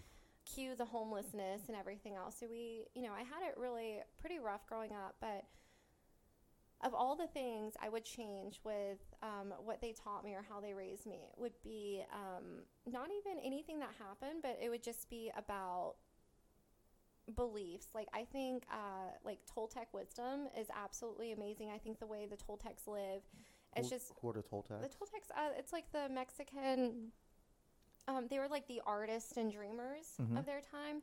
And there's a really good book I'm reading now, actually. It's called The Fifth Agreement is what I'm reading. It used to be the Four Agreements, and then the son went and wrote the Fifth Agreement, which is like an extension of the book. But it pretty much just goes into the belief that we are as we are who we are, and, we give meaning to different symbols, like, oh, I'm being, or I'm fat, I'm ugly. Like, that doesn't mean anything. Like, those are just things that we've given meaning to it ourselves. Yeah. But if we go over to, say, Spain or anywhere where they don't speak English, fat and ugly, that doesn't have any meaning to them because they have a different symbol to that. So pretty much, and that's just an example, but pretty much like the way the Toltecs believe, it's just like, we are living in this dream. We have control of this dream. Everyone has their own story, and it's not necessarily not your business, but you have no effect on anyone else's story and how they perceive things, since everyone perceives things differently. I guess overall, if my parents would have like introduced me to concepts like that and beliefs like that, I think it would have been really, really just sort of like emotionally, mentally, just like a freeing type thing to be able to enter the world, going through middle school, which we all have wonderful memories of middle school, trying to find ourselves, and then going through high school, and then becoming this adult, because I feel like there was so much pressure that it's probably me just putting on myself of I have to be this way, I can't be this way, and it would just be nice to know if I went into that knowing that none of that really matters, like you are who you are, and it's as simple as that. So I don't know if any of that made sense, but no, it makes sense. Because I'm reading about Stoicism, I'm trying to practice that. It's really? It's kind of similar, and talk about there's three types of not control, but there's three basically types of control. Like you can only really control yourself, so you can control your attitude to something, or how you react, or how you feel about it. Then you have like influence over a situation, which is like if you're with like if you're in a relationship with someone, you don't have control over that relationship. You only have influence over it. Mm-hmm. You can't force that person to love you or keep loving you, but you could be the best husband there is or the best boyfriend there is. Exactly. So and that can influence, or don't lie or don't hurt her. Mm-hmm. That will influence. If she breaks up with you one day, you can say like, well, it's nothing I did because I did the best I could. Exactly. And then there's third type of control, which is stuff like you have absolutely no control over, like the economy, the weather, and it's just like how goes back to the first control. Is like, okay, how would you respond to it? So, and also like they talk about, it kind of sounds depressing at first, but I started doing it. Like you should think about the kind of like the worst type of scenario, and it makes you more appreciative. Like, it's going to sound morbid, but it's like, imagine someone you love dying. Mm-hmm. How would you respond to it? How would it feel? And you have to actually imagine it. Yeah. And instead of doing that, one, that situation will no longer have control over you. Two, you're going to be more appreciative, like, knowing I want to enjoy the time I have with them now. Mm-hmm. You're not going to take them for granted as much. You don't want to take it. You don't want to take it for granted. And when the situation will come at some point, you're going to be more prepared for it. Like, yes, like it's not like you're trying to stop having feelings about it. Yeah. But you're going to deal with it a lot better, and you're going to deal with the sadness a lot better, and the loss tremendously better. But it's still going to hurt, but you're going to come out of it a little bit better than not acknowledging it and not dealing with it now. Yeah, you can't just sweep it under the rug and then... And then deal with it when it comes. That's really interesting, though. Yeah. This is a fun one. If you wake up tomorrow and gained any power ability, what would it be and why? Ooh, teleportation. Go see your boyfriend. Gonna see my wee little Scottish boy. But but also, I think it'd be nice to just travel. Obviously, I don't have the most fond memory of traveling in airplanes. So if I can just poof somewhere and, have dinner in Italy and then go and have dessert in Paris and... Oh, it's all good food. Yeah. It's all good. And then go to Philadelphia so I can have a Philly cheesesteak at 2 a.m. Then, let me just go ahead and eat my way around the world. I love it. Okay. Where's the next one? What, if anything's too serious to be joked about? Too serious? See, now that's a hard one because, like, I feel like in the realm of comedy, nothing is really off limits. Like, I feel like comedians poke fun about everything. That's their way of, like, coping. Well, it's philosophizing. It you is. have to, they're actually talking about subjects that make you laugh, but there's stuff like you actually think about. Like, the really good comedians like Dave Chappelle or Bill Burr, they talk some honest stuff. Like, they're very honest, but it's funny. They do. And have you ever watched comedians in cars getting coffee? No, I haven't It's watched with it yet. Jerry Seinfeld, and who in himself is just an amazing. I love his mind. I love the way he thinks. He's great, but he gets all these different comedians from like Amy Schumer, Howard Stern, all these people. I don't even remember their names, but he picks like a nice classic car, and the show is literally them in the car talking. It's like a visual podcast, and them getting coffee talking. So, but anyways, as far as off limits, I guess it's always going to depend on your audience. Yeah. That's what it comes down to. It's just, I think it's always going to vary depending on your audience. Yeah, you got to be careful with the rooming in. Like, you can probably still give the same message, but use different words. Exactly. Use different scenarios or different comparisons. So, I don't know. I think when it comes to comedy, I think that's another artistic freedom that someone should be able to. I think it's part because I tried to do stand up last year, and let's had a bad run in one of these comedians, and she was just freaking bitch, but kind of turned me off to it. But like no, it's I think that's probably one of the hardest arts like to do, because like one, you're facing an audience. You're completely vulnerable. And you have to make up your material yourself, so it's not like a play. Like, you're given the material, you get time to rehearse, then you just keep going. Like, you may have to change on the spot, and figure out what's funny and what's not.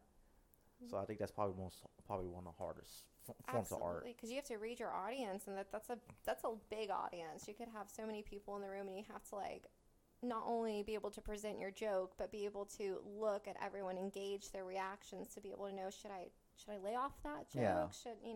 So I agree. I think it's very difficult. Okay, what's the next question?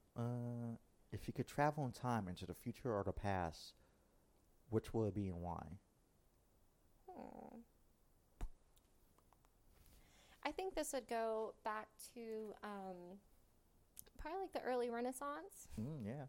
And I would want to shadow under one of the artists. Maybe it would be Da Vinci, whoever, but I would just want to shadow under someone and just be able to learn their techniques. I guess more specifically Albert Dürer, because he's a printmaker, and that's currently what I'm doing now. I love printmaking, so I'd love to be able to just pick his brain, see what he knows, and just try to learn some of his ways. I think the Vinci.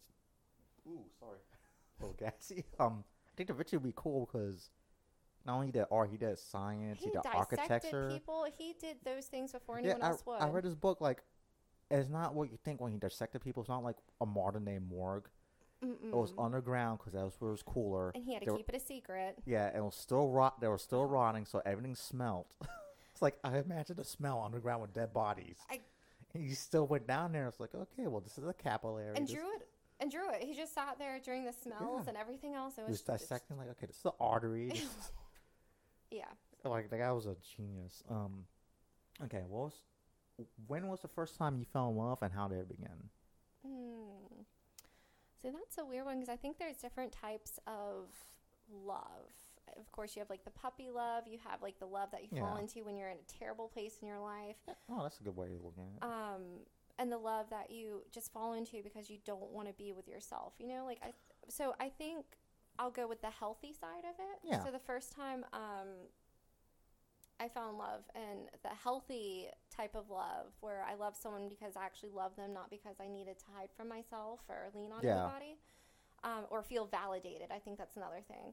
Was actually this past time, this current time with Ben, and it happened so unexpected because I didn't think anything of it. Thought he was just gonna go, but he's such a remarkable person in himself because he has such a great mind, and just the way he goes about everything. This is the first time I didn't have to feel insecure or worried, or we're playing this whole game. Do I text you back? Do I not text you back? So it's just been really easy. And the term, you're supposed to be with your best friend. Yeah. I feel like this is the first time it's actually applied. I'm with someone who accepts me for who I am. I accept him for who he is. And we just enjoy doing this whole life thing together. Even though we're halfway across the world, like, it's still just like the connection and sort of like that storytelling you have with the other person, telling them about the day and everything else. So I think this is the first time I've actually been in a good place in a relationship. So, my wee little Scottish boy. You picked a good culture going. Yeah. Like, I love this. I really do love the Scottish people. They're so cool. They're wonderful. Oh my gosh, when I met his friends and it was just like a room of all these people, it was so fun. There was never a dull moment. It was absolutely amazing. So, yeah, Ben is great. Well, I like that. Well, the way you said it was like very insightful. Like how you said like the different. Okay, you've been in love when. I want to say like I want to say that was love. It's like, okay, you need someone, or you need someone to fill a hole, or I think that was like kind of like a very interesting and like insightful way of actually playing that, because I never really thought it like that before. Yeah, well, yeah, it's just like I know I said earlier, there's like different types of connections you have with people, and like it's special in its own way. I think it's the same with love, because I feel like to me, like, what true love is, of course this is different to everyone, but I think true love is getting to that point where it's a healthy place and you love that person because you want to. Like, it should be easy. It shouldn't be hard. And I feel like most relationships are not easy. They're absolutely hard, and it's like, someone's crying, someone's upset about something. So I think you've gotten yourself in a good place where you can have arguments, but it be constructive and not tear you apart. So that's love. That's love. All right. Okay, this is going to go with the first question, or not the previous question. When did you first had your heart broken, and how did you get over it? I think the first time I had my heart broken was actually my mom. It was pretty much, I was in the second grade. And again, like my relationship with my parents have always been so tumultuous. And I think it's understandable because my mom was 17 when she had me. Yeah, she didn't have her really childhood. She was with this dude 20 years older who, not knocking down a specific culture, but, he's very traditional Vietnamese male. So I know it wasn't easy for her. But I think pretty much her outlet or the way she redirected everything that was going on in her life, I think it was directed on my sister and I. But anyways, I was in the second grade, and I probably got in trouble about my smart mouth. That's what I always got in trouble with, and I still do get in trouble with it. But I probably said something cross to her. And I remember I made student of the month that month.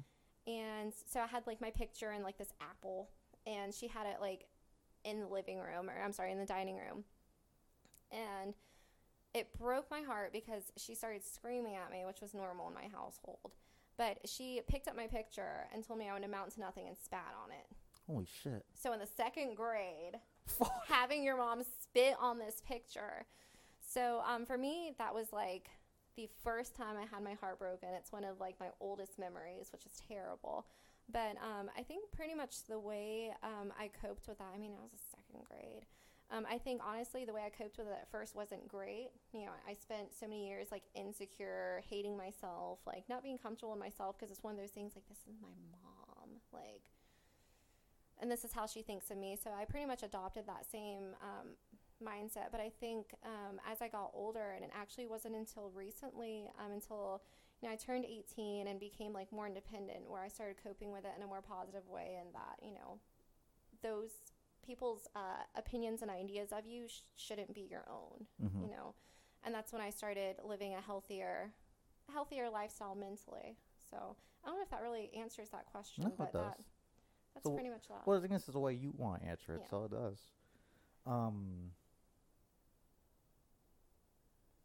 Do something a little more fun now. What's the most embarrassing moment in your life? Oh God. I hear things like that, and I always have a story, and I feel like I always forget it when I'm actually asked what's one of the most embarrassing moments of my life. I don't think it was a Tinder date. But there are some very very embarrassing moments there.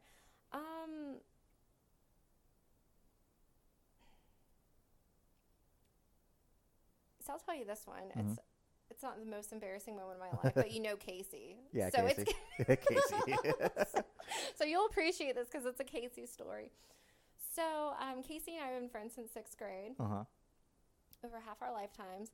And she used to come over a lot. We were inseparable at one point of our lives. And we were jumping on the trampoline. And we're in middle school, and these like guys next door are probably like high school or graduated, like way too old for us, but we're just young girls trying to show off. So we're jumping on the trampoline, and right as I jump up as high as I can, and like we're flirting and like waving to these boys next door that are out doing whatever it was they were doing, and as I'm like up, Casey jumped up and pulled my pants down completely. Casey. Fucking Casey. And I was absolutely mortified at that point. Oh my gosh, no. I have an embarrassing story. Okay, yeah, go for it.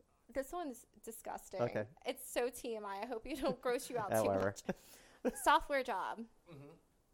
So I was anticipating the drug test to be after my 90 days, because that's what I heard. Day one, I got served with my drug test papers. I pretty much smoked the rest of the weed I had the day before. It's like, oh, let's knock this shit out. And I was like, what am I supposed to do? I was too afraid to actually like do the synthetic urine because I was scared. I didn't know what to do. And I know people get caught for that. But anyways, so I had to do it by the end of the week. And I was just like, well, here's to hoping I flush my system. So I can't tell you how much water I drank, how much green tea, how much working out I did.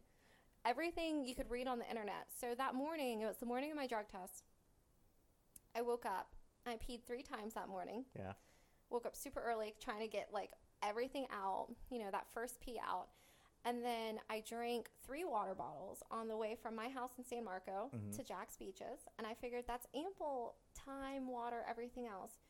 So I get there and I sign in. And right as I sign in, I was just like, ooh, I got to take a poo. What?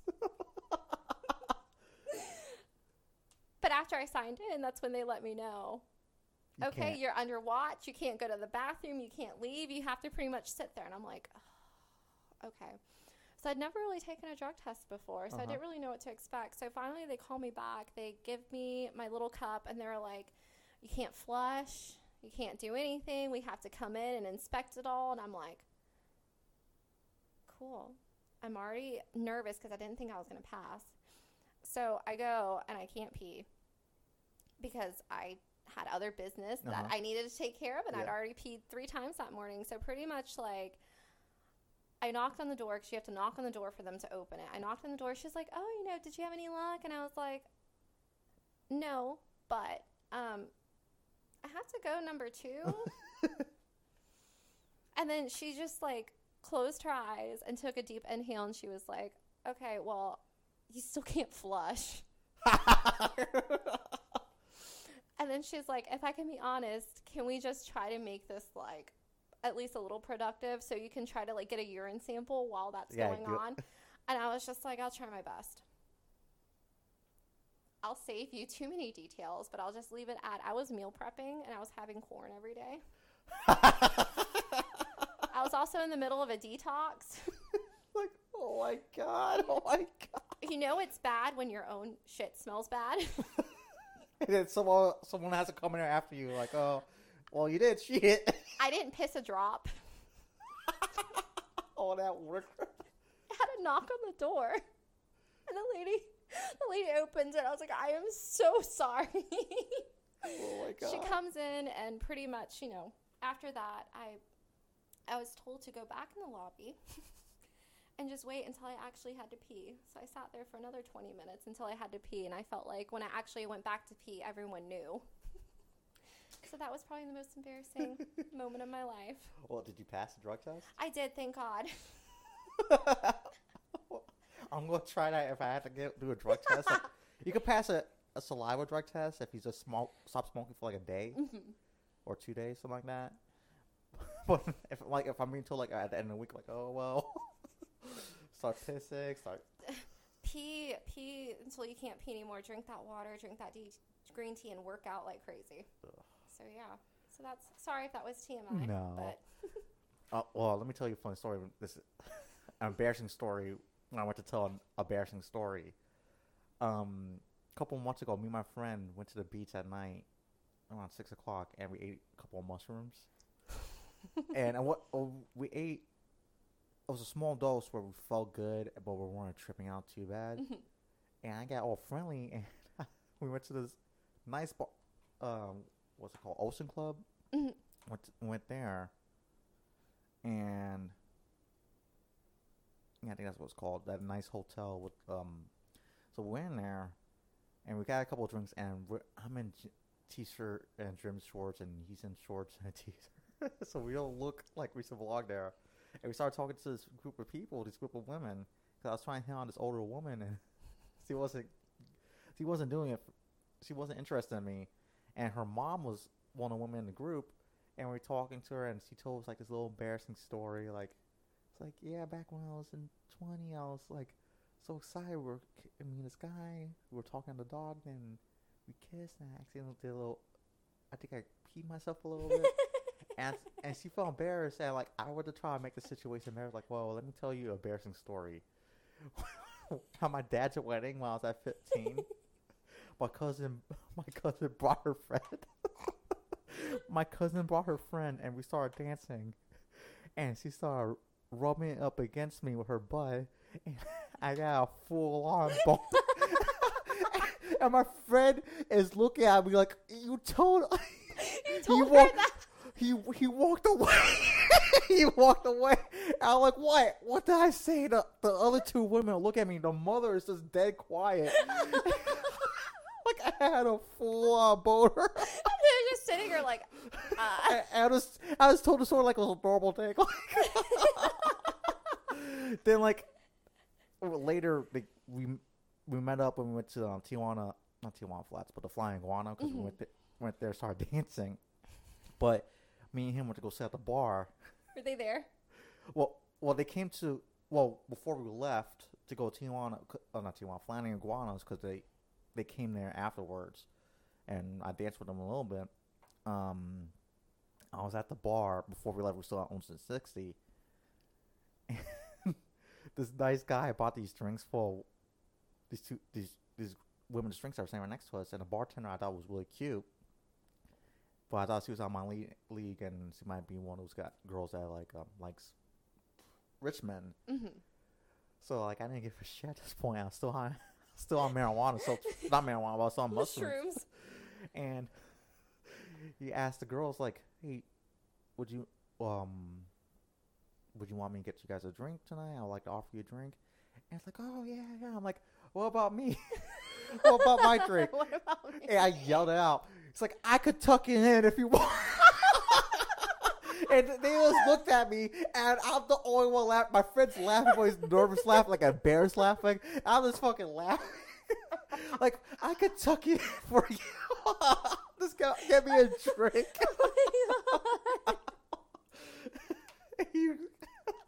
I didn't mean to embarrass the guy. I was just making fun of the situation, but they all looked at me like, "What the fuck is wrong?" What is going on?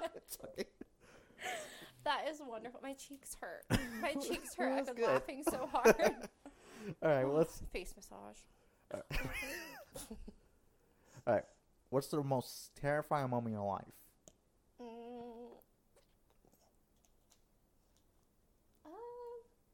I think just recently, actually.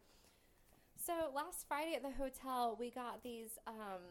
Well, first of all, our manager, one of the managers, was like freaking out, trying to get a hold of this one guy he's a shuttle driver. He's an engineer and he drives the shuttle. Yeah. So we didn't think anything of it. So finally, 10 minutes later, he comes up and was just like, "Hey, I need Brian." So finally, I was just like, "What do you need Brian for? You work in the kitchen. He's driving a shuttle right now. What do you need Brian for?" And he was like, "There's been reports that there's someone on the 5th or 6th floor with a rifle." And I'm sitting here like, "So you want the shuttle driver?" Like, what the fuck is Brian going to do? So, and I asked him, I was like, "Well, did you call the cops?" And he was like, "No, I don't know what to do." And I'm like, "What do you mean you don't know what to do? I'll call them. Like, I'll volunteer." So pretty much like that moment was absolutely terrifying because like they're congregating, trying to figure out what to do when I'm over here like police, 911. And I mean, it was it was probably about 5 to 10 minutes, but you know, in that 5 to 10 minutes, it was just absolutely I don't want to say traumatizing, but just like petrifying because, you know, I'm checking in people as usual. The elevators are right in front of me. And every time I would see like the elevator coming down, it was just one of those things like there's someone with a rifle. Like it was pretty terrifying. Turns out it was a child with a toy gun. So it was a non-issue, but still just the way it was handled and just like that, just being in that situation because, you know, especially it's 2018, all the mass shootings and everything else, we hear about them. You but gotta take it seriously. Yeah, that was the first time I was just like, whoa, like this is a possibility, like whoa. So that was that. Did the police come? No, they never called the fucking police. Stupid. Yeah, I went to the GM yesterday, actually. I was like, "Hey, did you hear about the rifle on Friday?" And he's like, "No." I was like, "I have a story for you." So it's all good now. Well, they said, like, that's the first thing you should have done. Thank you. Like, they should have done, like, don't call the police. Like, just tell them, like, we're not sure what the situation is. It's just better to let them know. And these are the reports. You know, come and do your job. But I was like, what is the dude who drives the shuttle? Like, why do you need... He's probably going to be just, like, why'd you call me? I actually going to park on... He was pretty much like... I'm staying where I'm at. You guys take care of it. I'm staying in the shuttle. So, yeah, that was the scariest moment. Okay. Have you ever had a spiritual or profound experience? You know, I feel like I had a lot of spiritual experiences when I went to church. Yeah. But I feel like the most, like, profound experience that I've had was just like, it was just me within myself. You know, this Toltec book I've actually read for 10 years now, on and off. It's a short book. It's an easy read, but it's just one of those things, you read it and every time you learn something new. But I think it was like the first time I read that book, and, you know, I just felt like such a release from myself. And that was like one of the most profound things that's happened to me, I guess, like spiritually in that sense, was just being able to find myself and accept myself and just be able to move on with life with accepting who I am and just knowing that it's as simple as that. So I don't know if that really answers the question, but that, I mean, like, there's no right or wrong, but yeah, these are questions that are just supposed to show us who you really are. So there's no, as long as you don't say like yes or no and that's it, just leave yes and just leave like that, then there's no wrong answer. Okay. Is there something you dreamed of doing for a long time, and why haven't you done it? I'm sure there's a lot. Probably learning. What have I always dreamed of doing that I haven't? There's like a laundry list of things, so I'm trying to pick one. Probably learning another language. Yeah? Which language? Any, really. I feel like Spanish would be great, especially living here. I think, you know, I think it's the second most. Spanish and Mandarin is probably the second two most spoken languages. Exactly. Next to English. But I love how French people sound. I love the language there. I love Italian, but then the again, French singers sound sexy. Yes, they do. Yes, they do. So I don't know. I think that's actually why I haven't really committed to anything, because I can't really choose what I want to learn. It would probably end up being Spanish. So I just need to actually like commit to it, put the time away. But actually, I mean, I'm sure you can consider it a language. American Sign Language. I tried to take that in college, and I got F. Did you? The only F, well, it was just an elective. Well, it wasn't F, but it was like a bad grade. Yeah, well. I couldn't do it. So that's that, just learning another language. All right. If money wasn't a concern and others' opinions of you didn't matter, what would you want to do? What would be your wildest dream? Honestly, I would live a simple little life, a humble little life, and just in Scotland. In Scotland. In Scotland. In Scotland. And I would just want, you know, I feel like I love simplicity. I love it when the life is simple. You don't really have to worry about much, because then you can, since you're not worrying about so much, there's more time to enjoy things. But I would want to just have like a little art gallery, like maybe have an art gallery and like a coffee shop mix, sort of like Bold Bean. But you know, my own spin on Bold Bean, there would probably be more tea than coffee, because I don't know anything about coffee. But I think that's pretty much what I would do. I would just live a simple life and go to work, and I can make it a cat cafe. What's a cat cafe with a gallery? There we go. That's like with cats in there, because that smell nasty. No, you go in. They have cat cafes. The closest one's in Orlando. I haven't been. They also have one in Scotland too. But you pretty much go in and you can like have coffee or tea or like little hors d'oeuvres with these little cats all around you. Like real cats? Yeah, like real cats. How's that place does smell? I don't know, but it pretty much promotes like adoptions and like adopting these little. Are they like walking around freely, or they're in cages? Oh, really? They walk around freely, and you can just chill out with a cat. And if you find a cat you like, you can adopt it. So I think a cat cafe with an art gallery in Scotland, I think that would be my. I think there's only one cat in my life I really did like. It's my friend's cat named Elvis, and I had to take care of him for a month while my friend was away for a study abroad thing. And one thing I didn't let him do was sleep with me in a bed, because I didn't like that he had the K-legger between his paws. I didn't like it coming on the bed with me because of that. Because I kind of not a neat freak, but like a germ freak when it comes to that. Yeah. Like, you can't poo in the bed with me. But besides that, that cat was so awesome. He was a big fat cat. He really had his own personality. He was just I think his personality was similar to dogs and cats, because he was more friendly. He just wanted to chill with you. He was, I call him my little meat pillow because It's a meat pillow. this is when I was living in Savannah. I was working as a cop. I would come home and like I'll be cold. And I'm like, hey, come lay on the sofa with me. He'll come. And I'll lay my head on my stomach. And like, only bad experience I had with that freaking cat was when I had to drive him back to Athens, Georgia, and it turned out he doesn't like being in a car. And the first time he crapped in his cage was literally 2-3 blocks after I left the house. So I went back, got a couple of paper towels. I'm like, okay, this might be a long trip, so I bought a roll of paper towels with me. Didn't think it was gonna be that bad. Somewhere like 2 hours to finish the trip, he shits again and pisses himself. So I stopped at a Cat piss is terrible. Well, yeah, and like so I stopped at a Dollar General. And he fucking does it again for the third time. This time I was getting pissed off. I'm trying to calm him down, like pet him, but he kept meowing. Like this is like a 4 or 5 hour trip. And so I got a couple of wet wipe, like a baby wipe, so I could clean him off and clean up the cage. So I did that. And the last time we took a shit was like, I think an hour. Like we were just close. We were very close, like 40 minutes away. We just passed by a cemetery. I was like, I'm gonna fucking kill you. I'm gonna fucking bury you in that fucking cemetery. The thing is, I love that cat. But I was like, I was gonna fucking kill you. I could not imagine that car ride. God damn it. Okay.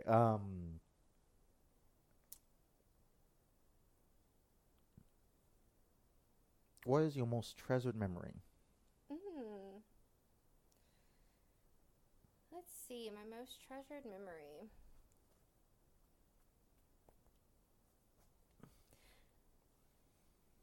That's so hard. Because, so I'm going to just take the memories with my friends out of it because there's just so many great memories I've had with such wonderful people. Mm-hmm. So just, a memory involving myself, one of my most treasured ones was whenever I got my first apartment. It's after I lived with the teacher. Yeah. And she pretty much told me I'll either co-sign for a car or I'll co-sign for an apartment. Oh, that's nice. So I got a cash car. Yeah. Get like a cheap car. Felicia. Yeah. Felicia the Focus.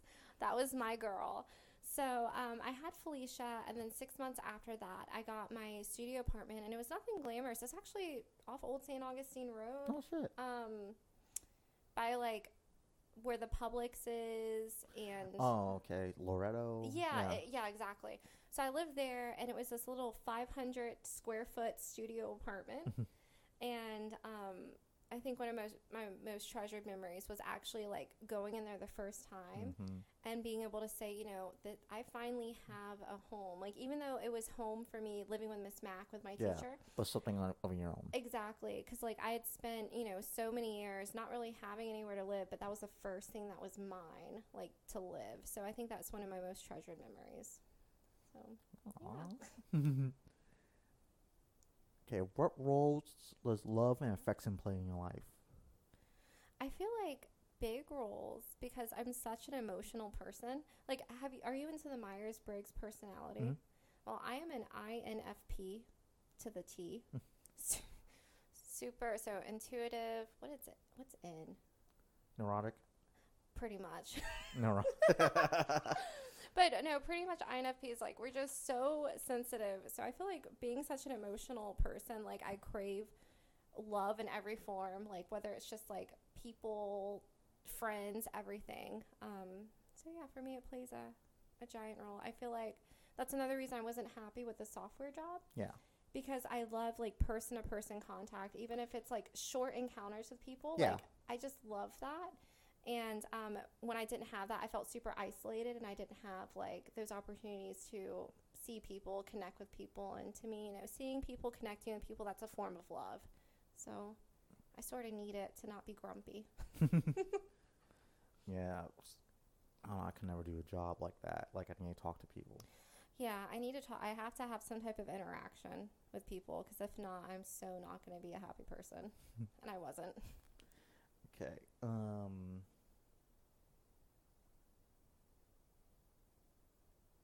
This is one of the last questions. If you knew you were going to die in 1 year, would you change anything about the way you're living, and why? I mean, honestly, yeah. I would probably just say fuck it, get some like giant loan. Go get me, fuckers. Go collect this debt. Bitches. And I would probably just go backpacking, like experience the world, actually pretty much do everything that I wanted to do. I would just do it because, I mean, I only have 1 year to live. I don't want to spend it stressed, upset, working, dealing with the same, BS that we all do on a day-to-day basis. I would just want to just sort of forget about it and just enjoy everything. So yeah. So fuck it. Yeah, fuck it. I'm gonna go live in Scotland. Let me just sell everything.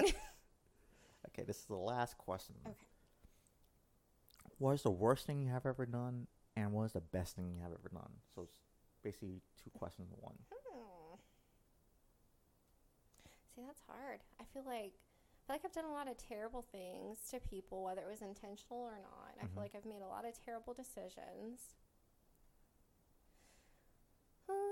Let's start with the best thing then. So I think the best thing I've ever done was, I feel like this is a reoccurring thing, but just like gaining my own independence and just being able to know that, I got the car by myself, I got the apartment by myself, except for Miss Matt co-signing. But I think the best thing I ever did was not leaning on anyone, even when times got rough and, it was just absolutely horrible financially, because I was 18 years old. I was a waitress. No. What was I at that point? I was a hostess, making $8 an hour, supporting myself. So, I mean, it got pretty tough, but I think the best thing I did was just to rely on myself and just sort of adapt the mentality that no matter what, I'm going to do what I need to do to live. I'm going to land on my feet and figure this out. So I think that's the best thing I ever did for myself, because, like, going through that and adopting that mindset, it's helped me go through everything else in life. Because when shit hits the fan, it's like, well, if it needs to be done, I'll do it. I'll get through it. I'll be fine. It sucks right now, but eventually I'll figure it out and get through it. So I think that's the best thing. The worst thing I've ever done, I think, honestly, the worst thing I've ever done was just be consumed by jealousy. Like, I got into this relationship, which we all get into relationships we shouldn't be in, but I let that relationship define me and sort of like put that type of value on me. So pretty much, the guy not valuing me, I devalued myself. And I became so jealous and so insecure, I couldn't enjoy anything because I was constantly comparing myself, comparing my situation, comparing other relationships. And I think that was, in a sense, I put myself in my own personal hell where no matter what happened, I could have won the lottery, but I still would have been a miserable human being. So I think that's probably the worst thing I ever did, was just let myself get consumed in all those negative thoughts and really those lies that we tell ourselves about ourselves. Because going back to the Toltec thing, we're living a dream. Nothing's real. So, so that's the best and the worst. Okay. Well, I want to thank you. It was like a really great conversation. Yeah, it was fun. Especially you talk about poo. All right. So we're going to end it with this. Thank you, Crystal. It was a great conversation. By the time this is up, hopefully we'll be by May, early June. We'll be up also on our website, which is up now, but by the time you guys listen to it, this will be a month out. It's called a tabooLife.com. That's so perfect. A taboo life. A taboo life. I thought about that, like at that website handle, the domain wasn't taken. Like, sweet, it's mine. All right, guys, thank you and thanks for listening. Bye. How do I end this? All right, guys. Thanks again for listening. I really enjoyed this podcast, this episode, actually. It was really funny. She's very interesting, very well balanced, despite her family, what happened with her family. She's a very cool person to talk to, very friendly, and I really enjoyed this episode. So I hope you guys enjoyed this episode also. And again, if you guys want to check out atabooLife.com for other content, go ahead. And if you guys like to contact with me, specifically people in Jacksonville, if you guys got an interesting story to tell, email me at atabooLife@gmail.com. All right, guys, have a great day.